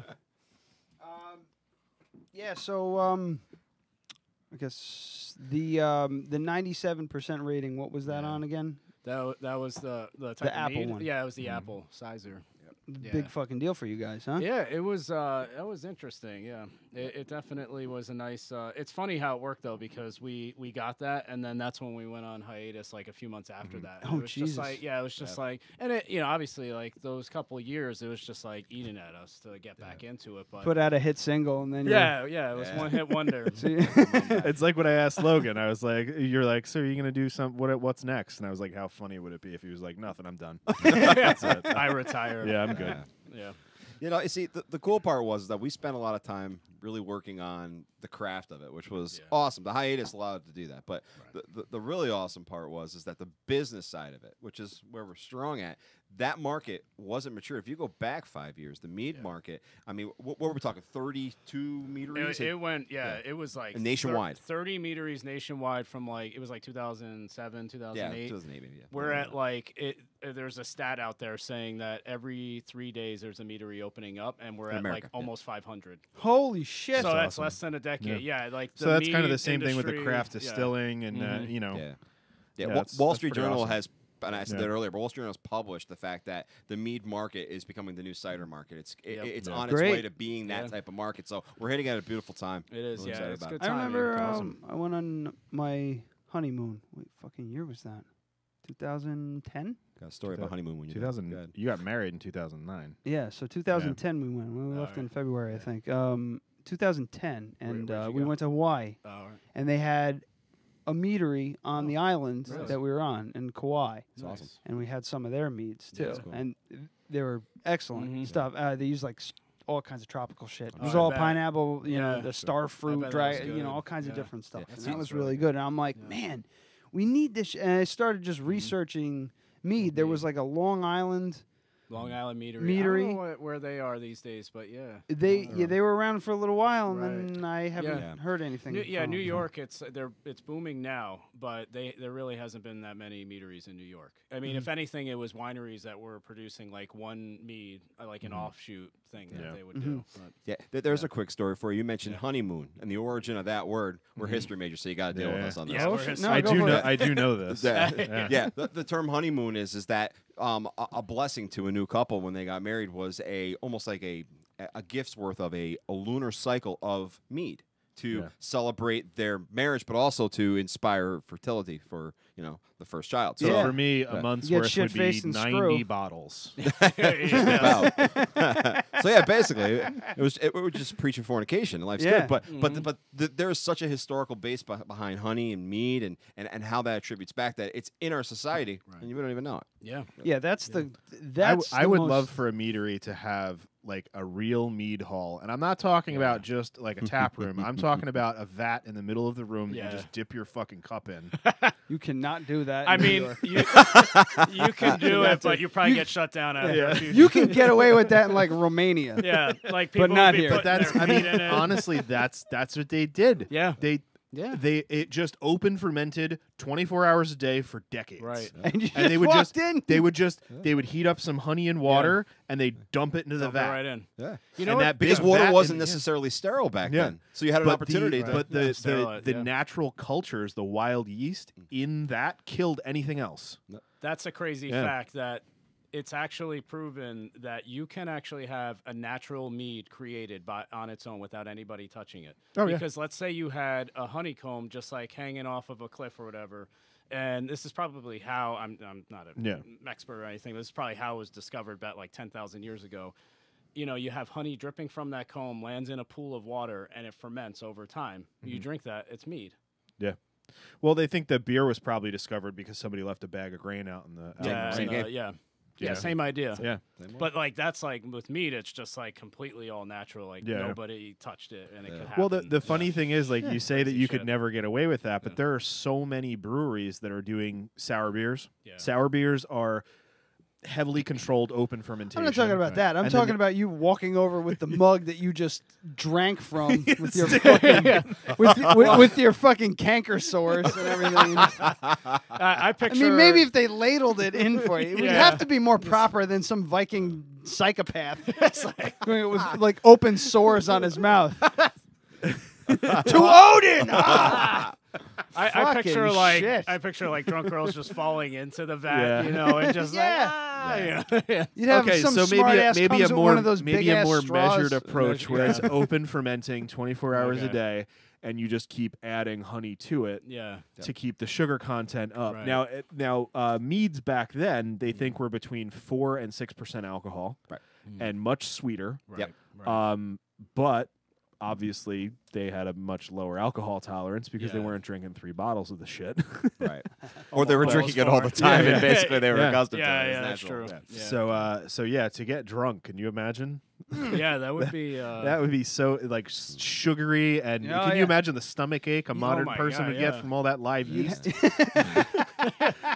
like drinking a That's Smirnoff. Yeah. Loud, stinky fucking hall. when I was first looking into getting into brewing a mead, Yeah. I looked at the history of it and all that, and it was like every year they would empty the thing out and pour some of the liquid back in and start over. All right. And then Almost like all like of a the vinegar, like yeah, a mother. all of the yeast at the bottom, they would feed to their livestock, so their livestock would get all fucked up once a year. That's pretty awesome. Where was this? Like in Northern Europe or something? The Vikings. Yeah. Viking country. Yeah. Right. Where are they from again? Norway. Norway, Yeah, Norway. All over. Scandinavia. Yeah. Yeah, but No, that's yeah, oh, sorry. No, God, man. Sorry. I mean, an interesting point about that. I recently went to Iceland this year, and everybody's always saying, and this is one of the big things that we're. It's not that we're against it, but we're trying. We're trying. There you go, buddy. My headphones weren't long enough. We're trying to get away from the whole. To make mead modern, we got to get away from the whole medieval times, Renaissance. I mean, it's awesome. It's good to celebrate that, but mead isn't about that 100%. But I went to Iceland, and everybody's always talking about how it's like such a Nordic drink and everything. There was no mead to be found anywhere in Iceland. And I mean, like, I might understand that a little bit where they probably don't have, apiaries there and they don't want to import all this honey, but it's a Nordic country. You would think that you would find that. Yeah. But, it's sort of a misconception that mead is all about just Vikings and medieval times and all that. It could be, but there's a lot of other cultures that actually celebrate. It was more of the mead. Egyptians than anything. Yeah, right? Egyptians, and Africa, yeah, definitely. The best meads that I've had have been, I mean, aside from this, because this is spectacular, South Africa. Yeah. South African meads That's are where it fucking great. originated from. Yeah. That's where our studies all come from, our South African PhD. Right. Yeah, I didn't get into it before because I didn't want to interrupt you, but my favorite is Equalica. They're out of South Africa. Yeah. Yep. They have that bird's eye chili mead. Holy shit. Oh, I never tried that. Oh, it's so it's fucking good. actually like the last, it's spicy. Yeah, Like chili. It just has like this little spice at the back. It's fucking spectacular. In Brooklyn, like that. Yeah, I drank probably 3 bottles of it one night in Brooklyn. That's disgusting. Well done. You should be ashamed of yourself. Well, I was drinking it by the glass, and it was pretty cheap. It was like $5 a glass at this bar that Ben was playing with his bluegrass band. Handsome Ben. Yeah, and his Handsome fiddle. Ben. Yeah, playing with his bluegrass band back there. We got there early and started drinking, and I was like, "Ooh, they have mead. I want some mead." So I tried it, and I had like 4 glasses. And the guy's like, it'd be much cheaper if you just bought the bottle if you're going to have more of that. And I was like, sure. Okay. So, and then I accept your challenge. And then I got everybody in the group drinking it, and they were all kind of crazy about it, and we wound up cleaning them out. So, yeah, it was like That 6 or sounds 7 pretty good. bottles. See, that you should be proud of. Yeah, it was awesome. and like these are people that are like drinking a PBR in a can. Yeah. And I was like, try this, dude. Yeah. And they weren't sweet, but super approachable, and that bird's eye chili one's so great. I think you can get it down at Viscount. Oh, really? Viscount. So I guess Viscount, it seems to me that what the big thing mead is awesome. I think you were about to say. That's pretty much it. No, it seems to me that the big speed bump you need to get past is people expanding their horizons. Instead of walking. See, my thing is when I walk into a restaurant and I'm going to order food and a drink, I'm going to order something I can't make at home and something I can't drink at home. Right. So that's what I go for. But yeah. I'm not. not most everybody. people just want what they like. I mean, and it's not. I mean, And mead's mead's Right. not on the radar for most people. No, Correct. You no. know? I mean, a lot of times they don't know what mead is, or they heard of it and they never tried it before. So, Or they do like mead, but Yeah. they're Or they've not tried. they're or not they've tried expecting. it. They've tried it at a Renaissance fair. Yes. Right. And said, And that's "Huh, what that's you sugar water. I'm not drinking Right. that." And that's It's too exactly our sweet. approach. Yeah. Again, we're not marketing the Viking medieval times. No, you can't. Look at our labels. If you That's see what our killed labels, we're local Hudson Valley. We're endorsing Yeah. nature. We're endorsing the simple way of life. Everything that our company stands by. Oh, the tugboat! There I see it the is. tugboat There you go. every River. week. There you go. but that's what our marketing's about. That's what our business is about. It's like we're celebrating the Hudson Valley. We're celebrating something natural. We're celebrating something different, and we're doing it in a way that is different. And a lot of people will look at you and say, you know what? I like alcohol, I like these things, but I like to be a part of something different. And those are the people that we offer the challenge. I'll say, hey, give us a shot. And I'll tell you, as you guys have tried it and you guys said it yourself, you like what you're great. tasting. So, that's all you need to do. Just get it in their hands. And they'll Like, like it. if you like wine, you like cider. This is like right up your I think alley. my favorite part about a lot of meads, and I think this one and that one especially, is you can eat it. You can drink it with like chicken or fish or Right. steak, and it's still going to hold up. Yeah, anything. Whereas if you have a nice Pinot Grigio and you eat it with a steak, it tastes like water. Right. Yeah. Right. Yeah. Exactly. It blends nice. Eric, you've done some cooking with a lot Yeah, of it yeah. yourself. We actually, it's so versatile. Like not just with flavors, but my girlfriend and I will make like a dish and throw in the ginger lemon mead, and it adds like an extra complexity to the dish if it's like chicken and rice or something, And you can marinate with the black currant. Black currant with like a piece of venison or something would be Yeah. fucking great. Yeah. I never There's some tried talk that. about a It'd be wing sauce coming out Wing with sauce. the revival coming out. Ooh. Yeah, Tavern 23. Man, we're you guys thinking get about doing around. it. You're worse than us. Hey, we sell alcohol. Whatever's easy, right? Yeah, it's all about those collaborations, man. Yep. The So- collabs. Yeah, so we talked a little bit over the break because I didn't want to put you guys on the spot, and you said you seemed like you were kind of into it, doing some sort of a collaboration we were with us. lying about Yeah? that, but no. You just wanted to embarrass me on the air. Yeah, exactly. What a jerk. So like I said, we just did a collaboration with North River Hops and Brewing. You can come check out our offering at the Crafted Cup. Crafted where we Cup, work. October Where is 19th. that place? October 19th, the tap takeover and open mic at the Yeah. Crafted Cup, Yes. 44 Raymond So, Avenue, Poughkeepsie, New York. If We'll you be want to there. perform, sign-ups at 6:30. If you want to just come check out the show, come in at 7. But I think we're gonna tap those kegs at the beginning of the day. So come on in. Anybody who orders a beer gets a sticker. So I feel like more Lots people are of gonna be like, I stickers. heard something about stickers. We hope. So yeah, so I ordered 250 stickers, and I'll be pissed if we don't go through them all. Then so anyway, we can do a tap yeah. takeover with your mead. Yeah. So I was like thinking it. maybe we could do some sort of a similar thing. Yeah. Maybe we could do something over the winter, but I also would love to do a hop mead with you guys. Yep.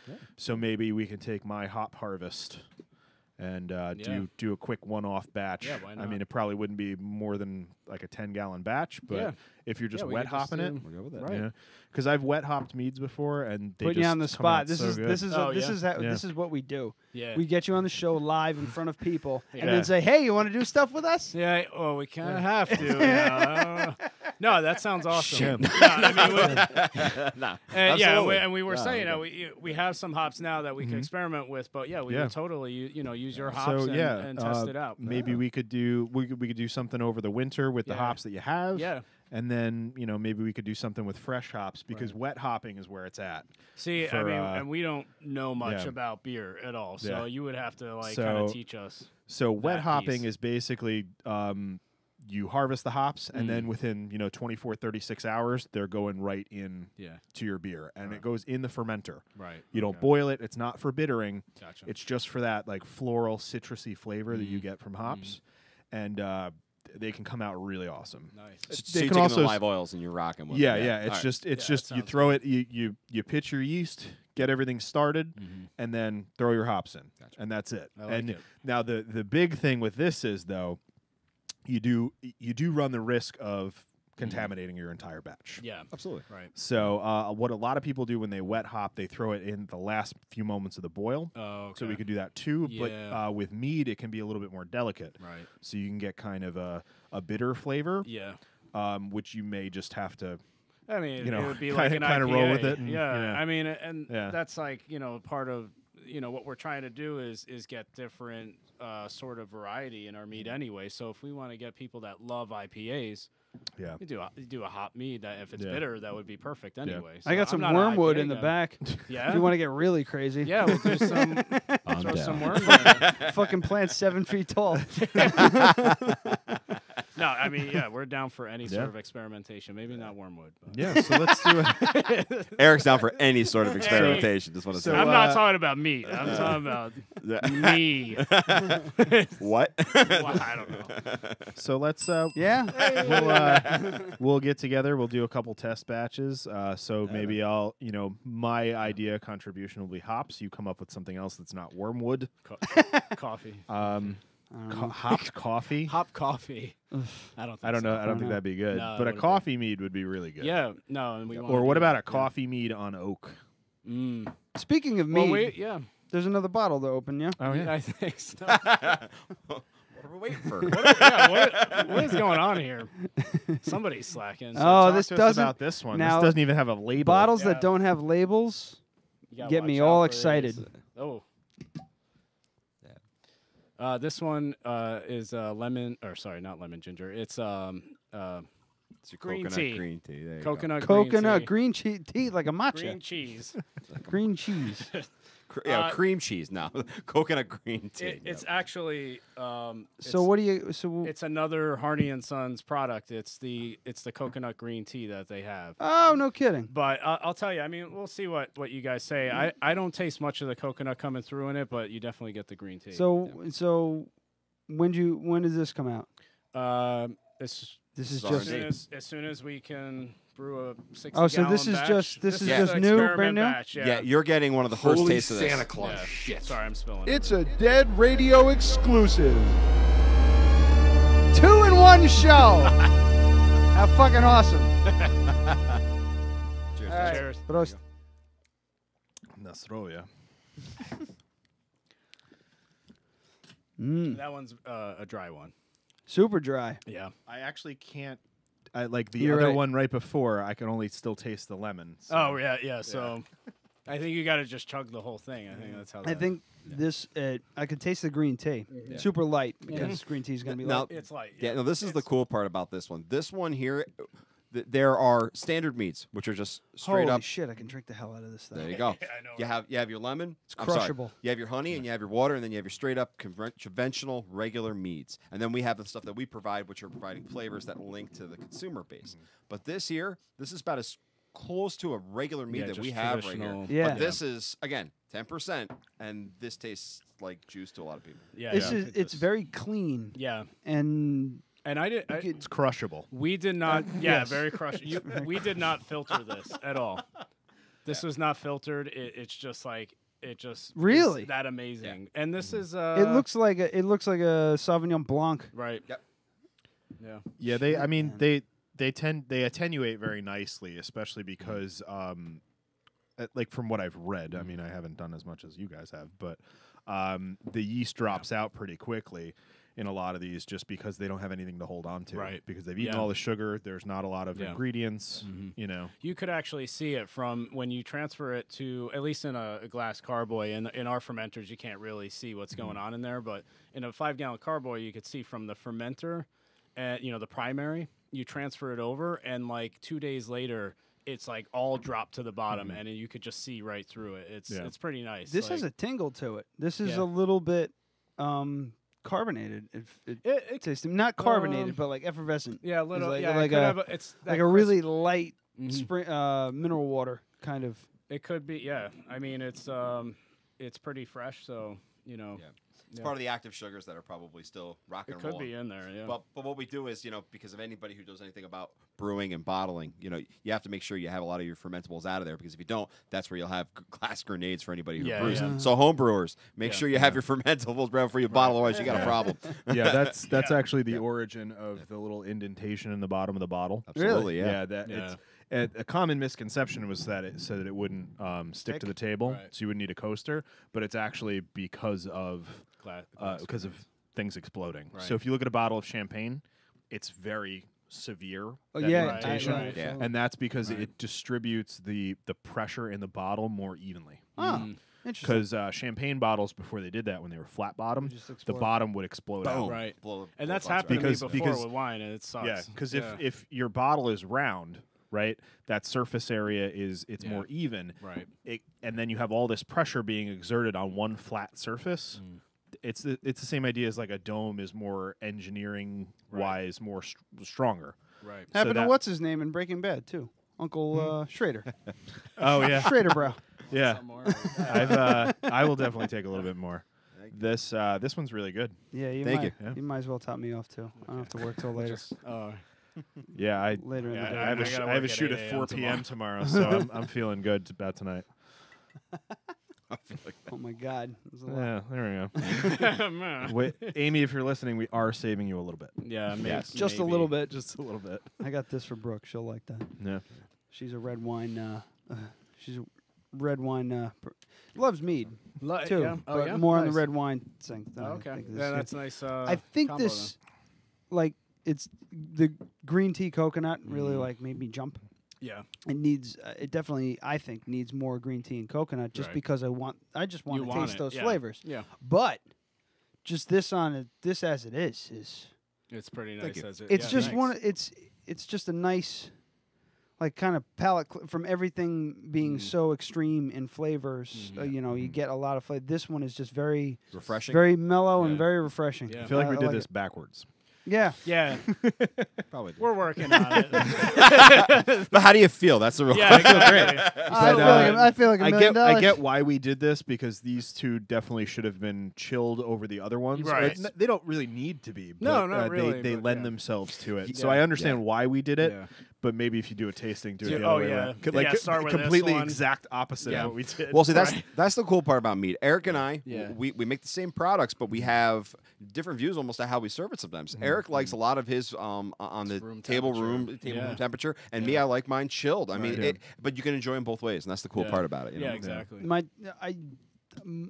My thing was with, like, you know, the typical, like, red wine is not chilled and white wine is chilled. And I went overseas, and most of the time when you get a white wine over there, it's not chilled. Right. Really? You know, it's room temperature, just like the reds. Mm-hmm. And I got used to that very quickly, Yeah. quicker than I thought I would. Right. If the quality's there, it's totally Like, fine. this has got I've drank a nice Gruner like right off the Here's- shelf. Here's without the chilling it. fucking thing.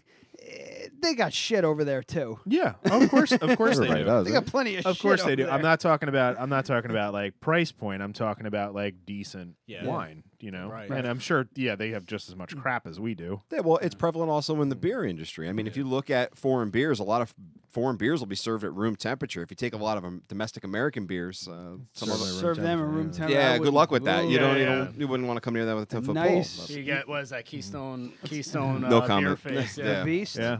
Well, I mean, Milwaukee's best. like But a because good beer because show. I'm a person who like left a career in his 30s and is kind of starting over. I do drink Yeah. Milwaukee's Best quite a bit. Okay. How about it's a nice- fucking terrible? Oh, How about it's a nice awful. warm I Milwaukee? wouldn't do it. I wouldn't do I've it. done That would that. be the same as that Beast, tequila. man. I'd just dump it down the fucking.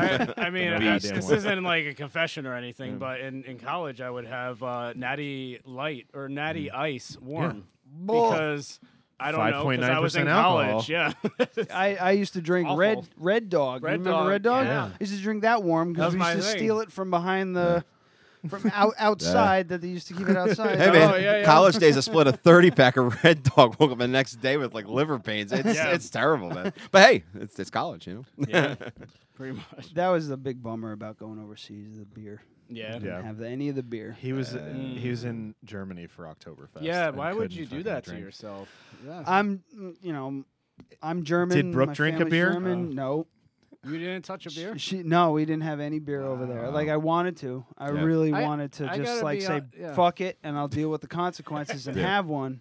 But I'm glad I didn't, because I had something that was kind of like cross-contaminated that No good. just the high amount of cross-contamination just fucking killed me. So a whole beer would have I feel like I would ruin my fucking My day. thing with Oktoberfest is I like German beers. I really do.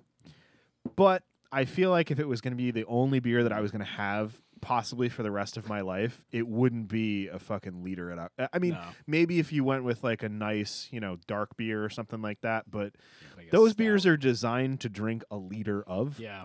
so they don't have a ton of flavor. They're very low alcohol. It wouldn't be my first choice. For me, I would rather go into a bar in the United States and have one beer. I agree. Just the selection that we have here. Well, the thing with Germany is they don't have Budweiser, Sam Adams. They don't have all these. Every town has a fucking bunch of family-owned breweries that have been there forever. Yeah. The Lowenbrau, Polaner, all them, they all come from that area. That's why they have tents there.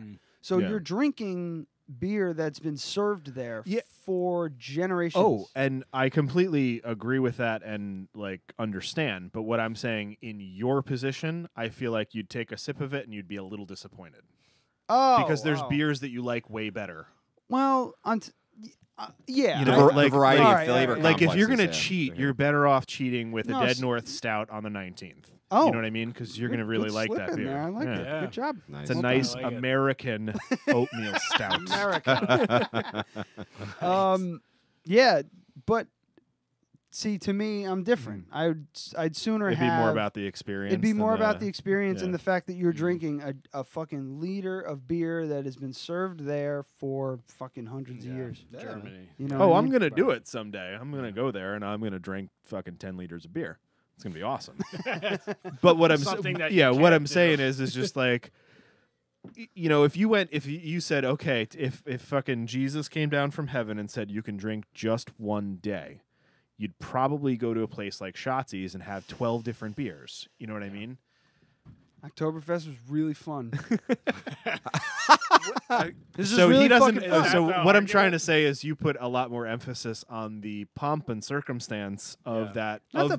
I'm not trying to sound insulting. I'm just saying the enjoyment of the beer itself is not as important as the experience of it. Listen, if Satan came up and said you have one more day, Sam's taking it. Okay.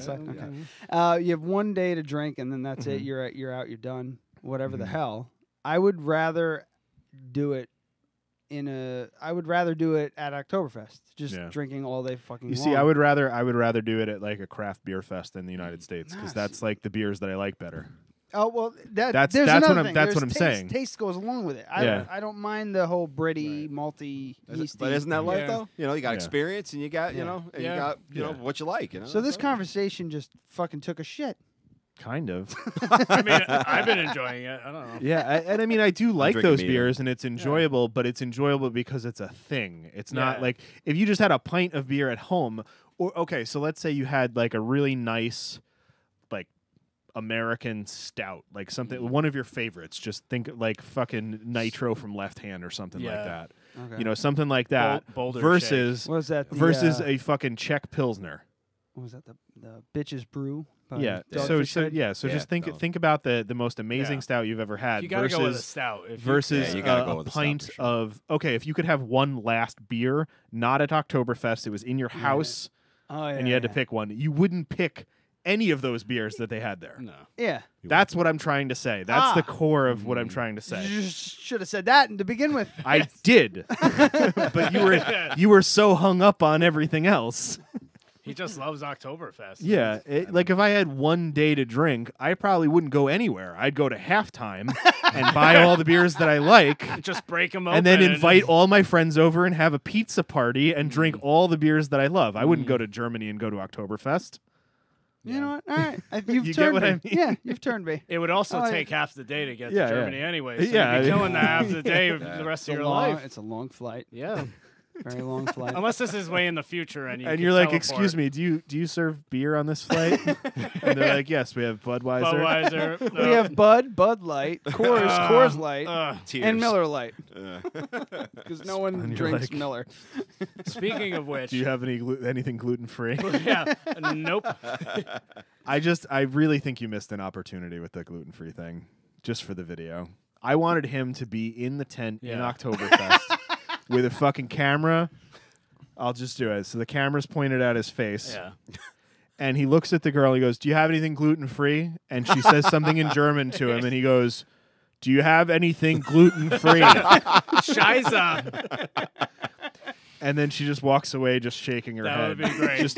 Just goes, Yep, that cemented it. I hate Americans. Yep. That's exactly. Yeah.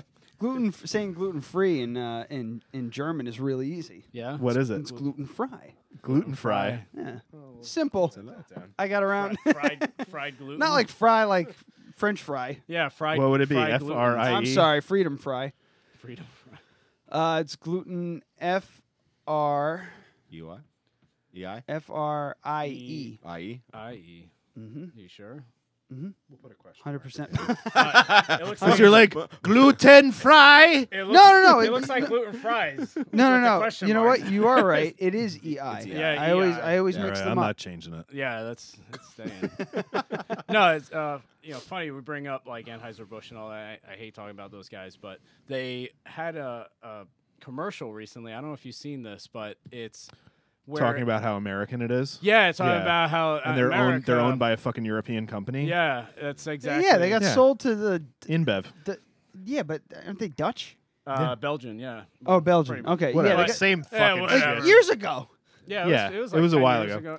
But so they had this commercial come Yeah. out this year, and it Basically calling people who like hoppy beers and beers with flavor pussies. No, I'm not talking That's about not that one. Yeah, No, there I was mean, one that's a where it's good like, one, but- I want my beer to taste like a beer. Yeah, no, not a raspberry Marzen. Yeah, I think they're. It's like, but you want your beer to taste like shitty fucking American ingredients. You want your beer rice to taste like sorghum. Yes. Fuck no, you. but that to me, and we'll talk about the commercial that I'm talking about, but that to me, they're seeing this like they're scared of what's happening with the craft beer industry, the craft beverage industry. All that's happening, but, all that they're gonna do. Yeah, sorry. Sorry. No.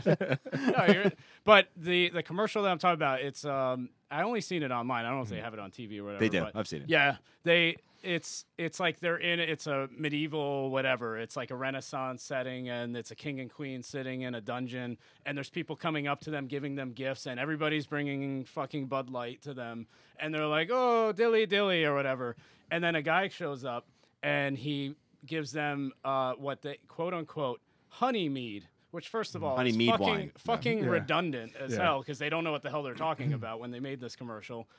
And they're like, throw him in the pit of misery. And it was just like, to me, that was, thank you for the time of, advertising mead for us. I appreciate Our community that. celebrated it. Yeah. We're like, Everybody in the mead industry is just like, Finally, this is someone awesome. knows what the fuck that is. Yeah, but you can tell, like, they know what's coming. Yeah. And they're attacking it. Preemptive attack right there. It's hilarious. Yeah, just because to see I saw that one and I got pissed. Yeah, but I had the it's same sentiment about like them calling people that like good beer fucking pussies. Yeah, that's what they said in so many words. And it's just like, oh yeah, so that you really think that? That's why Anheuser, not Anheuser-Busch. It's InBev. No, the one that it's Coors. Miller, Miller Coors. I don't know. Yeah. They're all So conglomerates. they own Goose Island. Oh yeah, Yeah.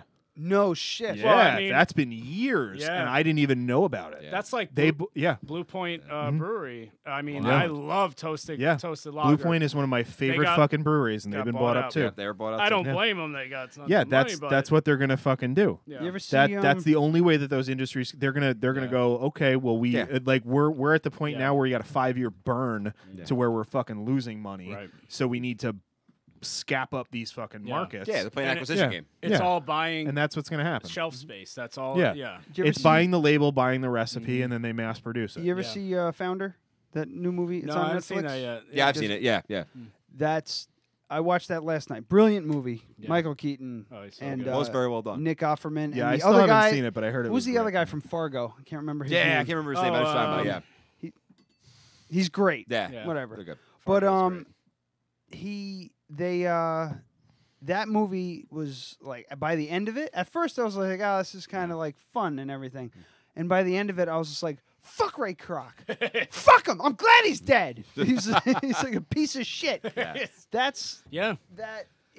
But at the same time, you have two sides. You have the guy that's just like, let's make some fucking money. What's wrong with you guys? But then you have the other guys who are like, don't you give a shit about the whole it's the craft and the business. The craft and business. and the That's original business, the original like idea of the whole thing. Yeah. It wasn't to make money. It was to make. It was delicious. to make beer, mead, burgers quick. whatever. You know, Oh, yeah, with sorry, good McDonald's. ingredients and everything like that. Yeah. And then it turned into how much money can we make? Yeah. You know, It's an experience and taking care of your families, which is what the American dream's all about. And then somebody else got their hands in it and they wanted to get their own piece of the pie, and that's right. the one with it. Yeah. So you have to find that balance. Like the guys at Blue Point, guys at Goose Island, probably were just like, fuck it. Yeah, Let's just like, how am I going to turn down that kind of money? Yeah, Let's just you turn know, it and the thing over is, like, and the company, we'll the fuck company off continues to whatever exist. island. Yeah. The They have- employees still work there. They still brewed all there. It's just owned by a bigger company. You're right. But it puts a sour taste in my mouth, and I won't buy those beers anymore. Literally. Blue Point Optical Yeah. Illusion. Blue Point Optical Illusion was my favorite fucking beers ever. That was one of the first IPAs I ever had. That was when I said, "Hey, there's better beers than Sam Adams." When the fuck did this happen? Yep. I believe the same You know, thing. in Blue Point. and I Goose love Island, Goose Island.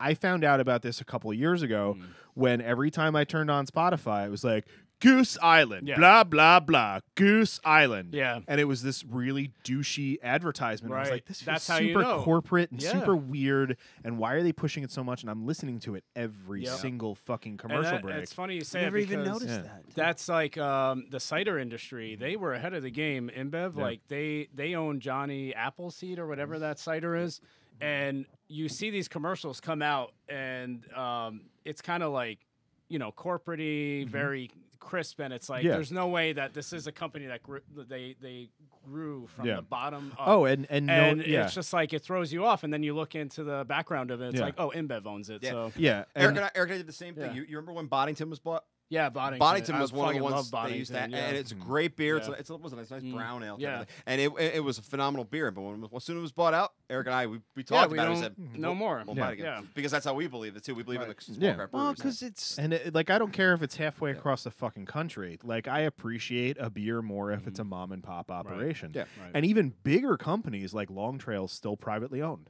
Yeah, You know, you can That's call nice. there and say, "Hi, can I speak to the owner?" Right. And you'll eventually get- get to that person. Yeah. You know, we know the rep pretty well, so like I know helps. those things. we know the rep. We could Yeah. probably talk to the He owner. follows the show.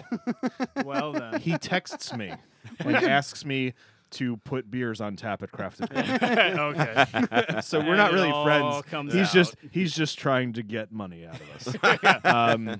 Yeah. Yep. So it is what it is. Yeah. But you know, I'd rather support local, and that's kind of what the show has become all about. Yeah. I like just it, yeah. trying to get, you know, local shit out there, and you know, everything that you guys bringing one listener to this show tonight helped us out way more than we're helping you out, for sure. Well, But I mean, you know, it goes hopefully, both yeah, ways. hopefully we That's can what she do said. some cross promotion and some cross branding. That is what she said. Yeah. So speaking of McDonald's, Oh, geez. yeah. Oh, good segue. All right. We don't have a sounder for that. No, you got to do it. Segue.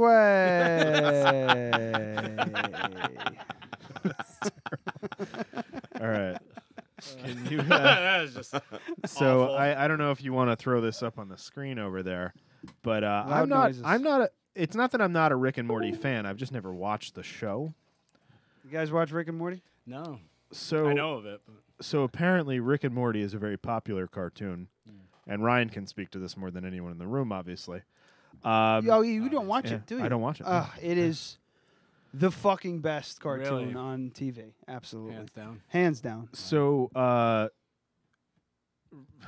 the story in a nutshell is that there was an episode of Rick and Morty that had a very convoluted storyline involving time travel. That's kind of what the show's about. The show is about parallel dimensions, alternate realities, and all that kind of stuff. And it has a lot of great theoretical physics built into it, like real theory, astrophysics and all that built into the show. It's brilliant because they go, all right, well, that's a scientific theory. Let's use that. And they do.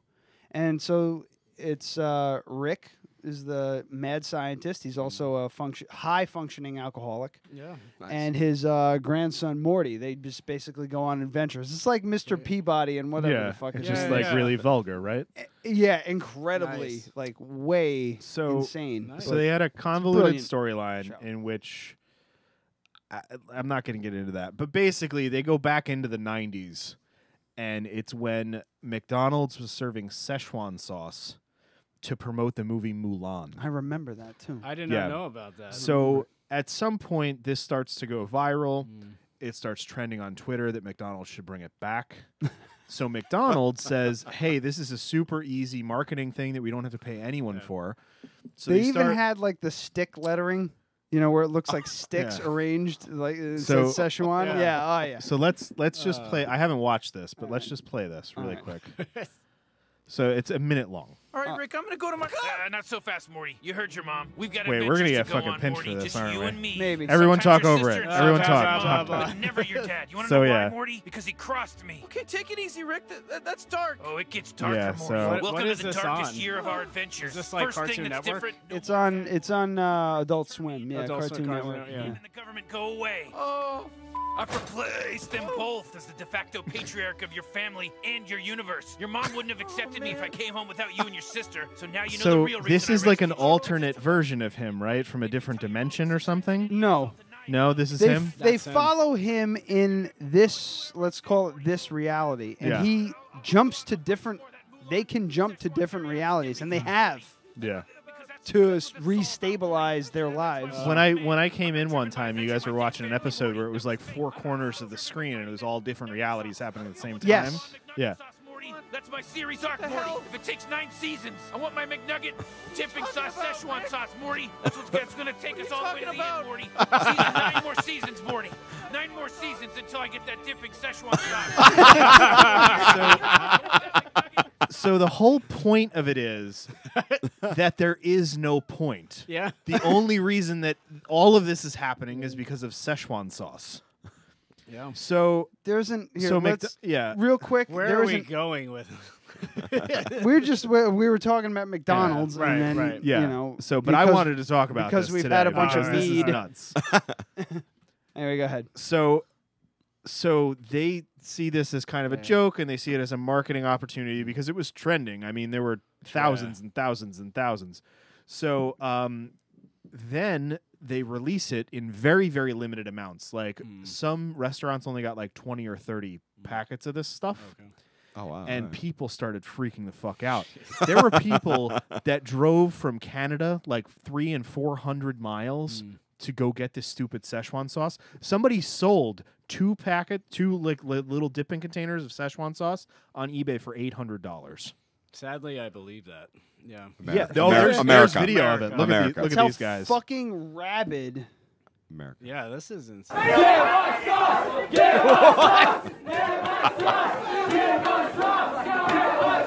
There's like 50 or 60 people in this McDonald's harassing minimum wage People that don't employees know, that like- don't know what the fuck is happening. They didn't even know Szechuan sauce was a Yeah. part of The the chi- thing until that day. So basically, and they, Like, I there's don't even. What are you talking what do you about? want from The me? Yell! Start yelling! So the recipe is online. It's basically ketchup and teriyaki sauce. Yeah. So Fucking people. so this is the Gonna make me pee my pants. so here's what McDonald's says. I mean, it is. I believe. Oh, what the hell? We So- can make it right now. We can go upstairs and make it right now. Gluten free and everything. So Oh Christ. so on Twitter, McDonald's says, to our customers and Szechuan sauce lovers, yesterday we were truly humbled by the amazing curiosity, passion, and energy this community showed to welcome back Szechuan sauce, even just for one day. Thank you a million times over. Between the costumes, the memes, and the cross-state travel, you, the fans, showed us that what you got. Showed us what you got. That's Yeah. a fucking Rick and Morty reference. Oh, yeah? Show us what you got. Nice. And our hang super on. limited batch, though well-intentioned, clearly wasn't enough to meet that demand. Not cool. We agreed, so we're going to make this Rick and right Morty. in the last 24 hours. We've worked to open any portal necessary, Rick and and it Morty. worked. Yeah, and the funny thing is that one of the co-creators of Rick and Morty is like, there is nothing illegal about what they're doing. Yeah. They're not infringing on our copyright at all, and it's totally fine. Yeah. And I think that's great because I think they would have had at least an opportunity to sue and get a settlement, maybe Yeah. not Yeah. win. Right. But they said Szechuan sauce is coming back once again this winter, and instead of being a one-day only and limited to select restaurants, we're bringing more, a lot more, so that any fan who's willing to do whatever it takes for Szechuan sauce will only have to ask for it at a nearby McDonald's. We want to make this right. You're some of the best fans in this. Yeah, it's pretty bad. Or any dimension, and we plan to deliver on that promise as soon as possible. Stay tuned, your friends at McDonald's. See, part of me says I like McDonald's now. Yeah, I mean, well, that's the thing. That's the beauty of this is like, had they, I kind of feel like they fucked it up on purpose. Yeah.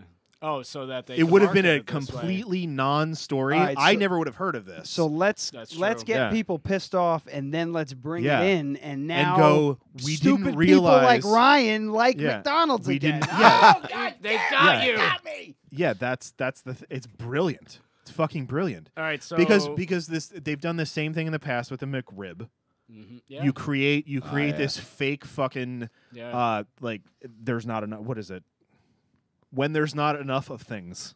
Scarcity? Yeah. That's a word that'll work. Yeah, you got it. Yeah. Supply and demand? Yeah. That's it.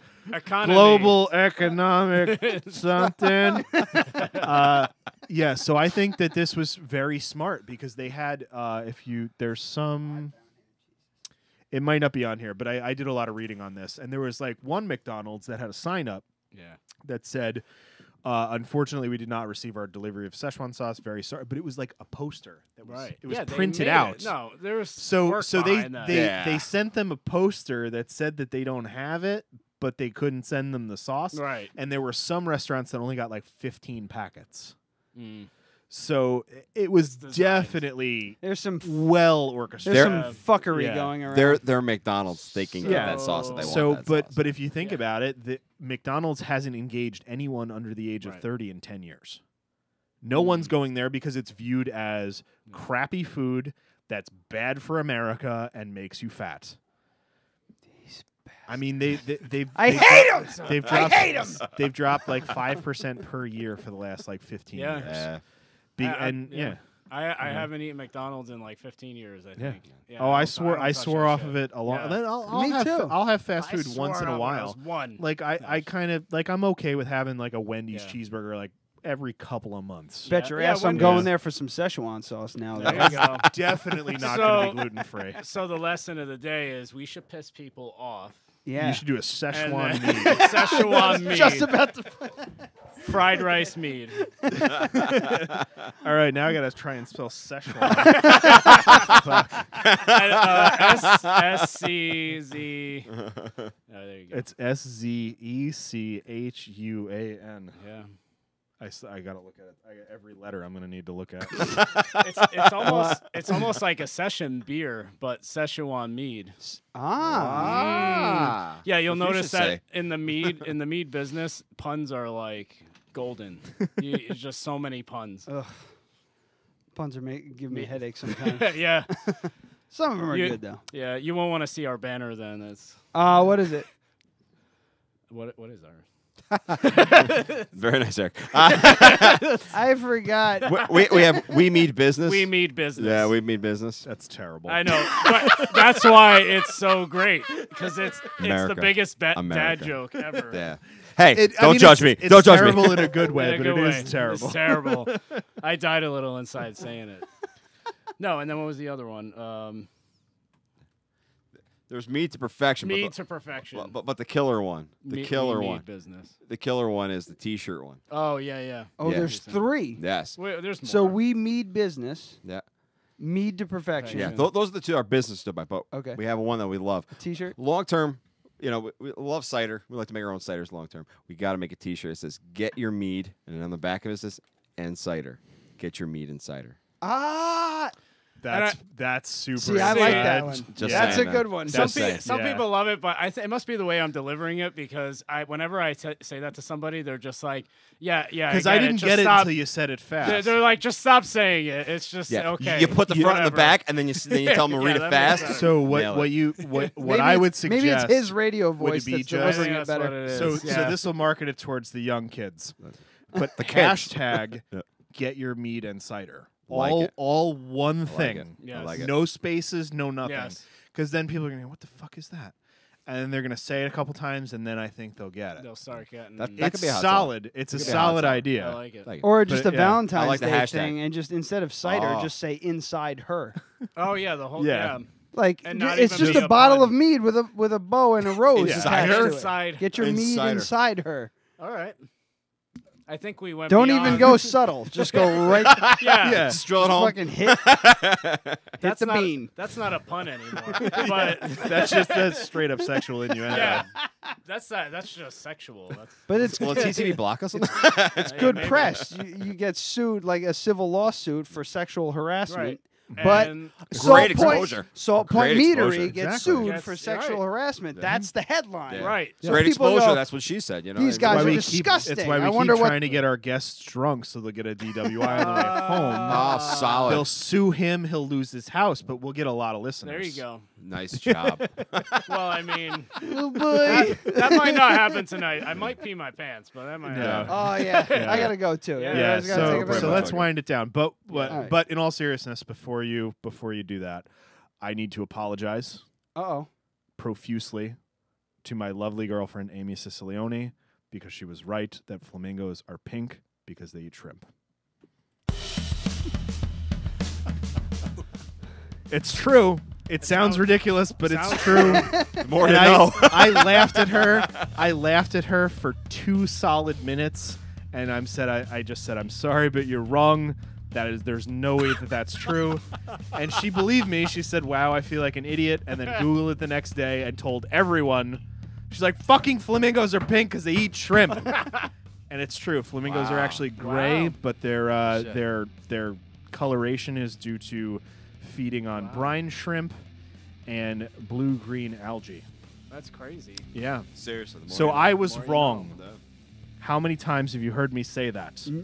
Literally never. But I'm willing to admit with it. But can you point out a time when I was before this? I mean, yeah.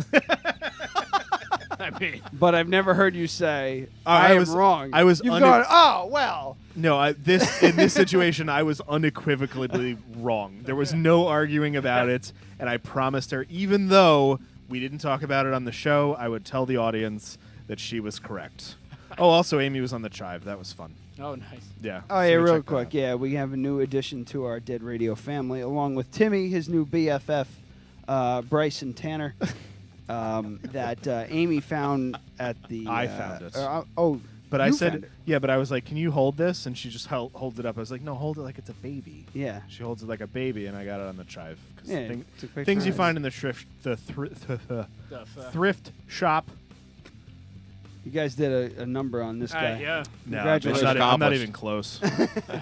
Yeah, I would have drank all of this except for we got to save some for Amy and Brooke. Yeah. Yeah. So, thank you guys for Thank coming you. on. This Thank was you a for having us. shit ton of No, fun. this is great. Also, did Thanks, anyone guys. notice that we said that we were going to do the plugs thing at the beginning, Oh, and then we I- all agreed and then didn't do it? Yeah, Yep. I Solid. was thinking that the whole time. Well, we got hung up on the Oh, the thing, GoPro. the thing for the Yeah. thing. Stuff with things. Yeah.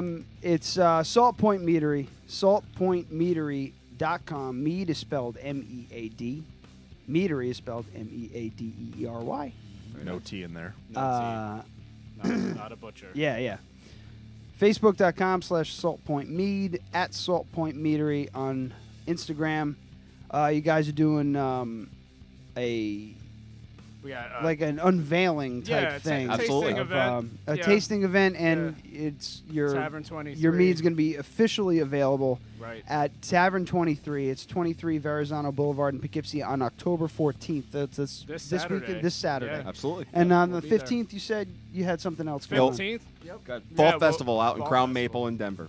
Denver. Wow. We'll Ooh, be in Dover. Maybe the meat hit me. I didn't get my flight yet. So. Yeah, wow, we're out there. No, in Dover. Dover Plains, Yep. Madaba Farms, Crown Maple. Yeah, it'll be 11 a.m. to 5 p.m. on Sunday, October 15th. All right, so Yeah.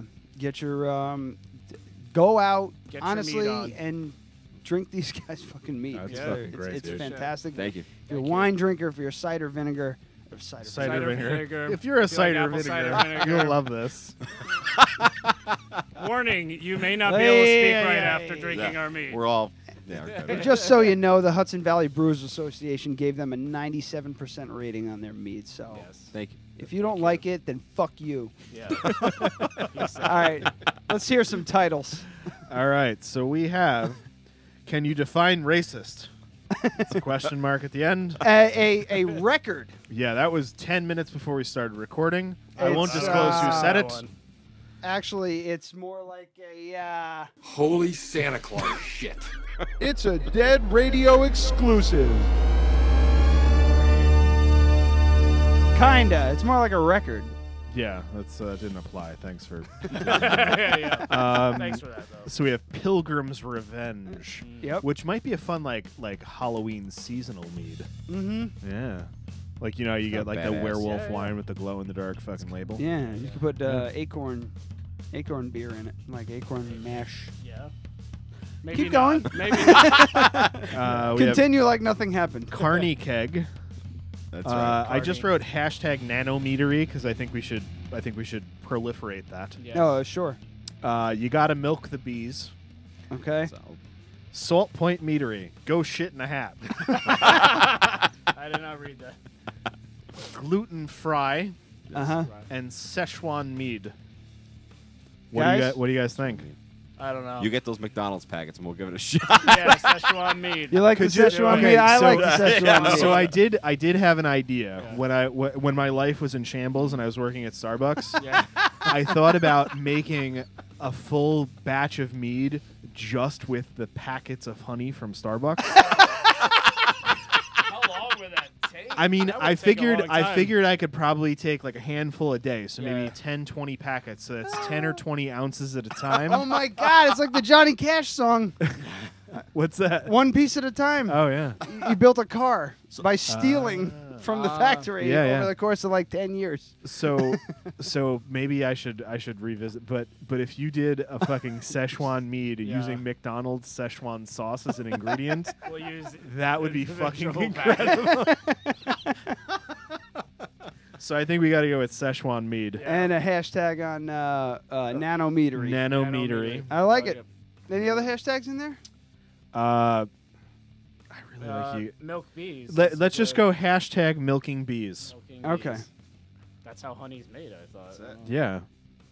I mean, it's science. Science. Oh my God, I'm not going to see that. But for those who didn't catch on, can you define racist? Was said before we even hit record on anything. YouTube, no, it was the fastest I don't know, possible title. Some guy came show in here title. and said it and left. I don't know what the deal was there. All right, yeah. Chris, Eric, thank you guys so Great. much Yeah, for thank coming you on. so man. much. This is It was a great. lot of fun. Yeah. Your mead. Keep doing this. Yeah, thank Yeah. you. Because you're bringing something special to the Hudson Valley, and that's what we like to hear here. You got at least a couple allies on 44 Raymond Avenue I and like it. BC Kitchen, or where the fuck they're calling themselves now. Yeah. We'll get you in there. We'll be there. Yeah, we'll get you in there, and I know a few other people in the industry, so Nice. hopefully we can shake some hands and get some nepotism going, and I like it. get your meat in places and Much We'll be appreciated. there. Yeah, we appreciate it. Thanks so much. Yeah. Thanks for All right. having us. Let's go drain the lizards. Yes. Yeah. Yes? Yes, thank All you. right. All at the same time. Next week, what? Plaid Nation Plaid Revival. Nation Revival, I believe. A Yeah. 90s alternative Finally, cover I've been band. trying to get them in here for months, so So, looking yeah. forward to it. So hopefully they can perform live. So they are a female-fronted grunge cover band. Really fucking nice. cool. I'm super Yeah. stoked. man. I like Yeah. it. So once again, saltpointmeadery.com, facebook.com/saltpointmead, at Salt Point Meadery on Facebook, and check them out at Tavern 23 on October 14th. They're doing a tasting and Everybody's punched a out. I don't draft know why you're still unveiling. talking. Yeah, all right. Blah blah blah. They're all gone. Blah blah blah. Let's Everyone go, Pete. left. Bye bye.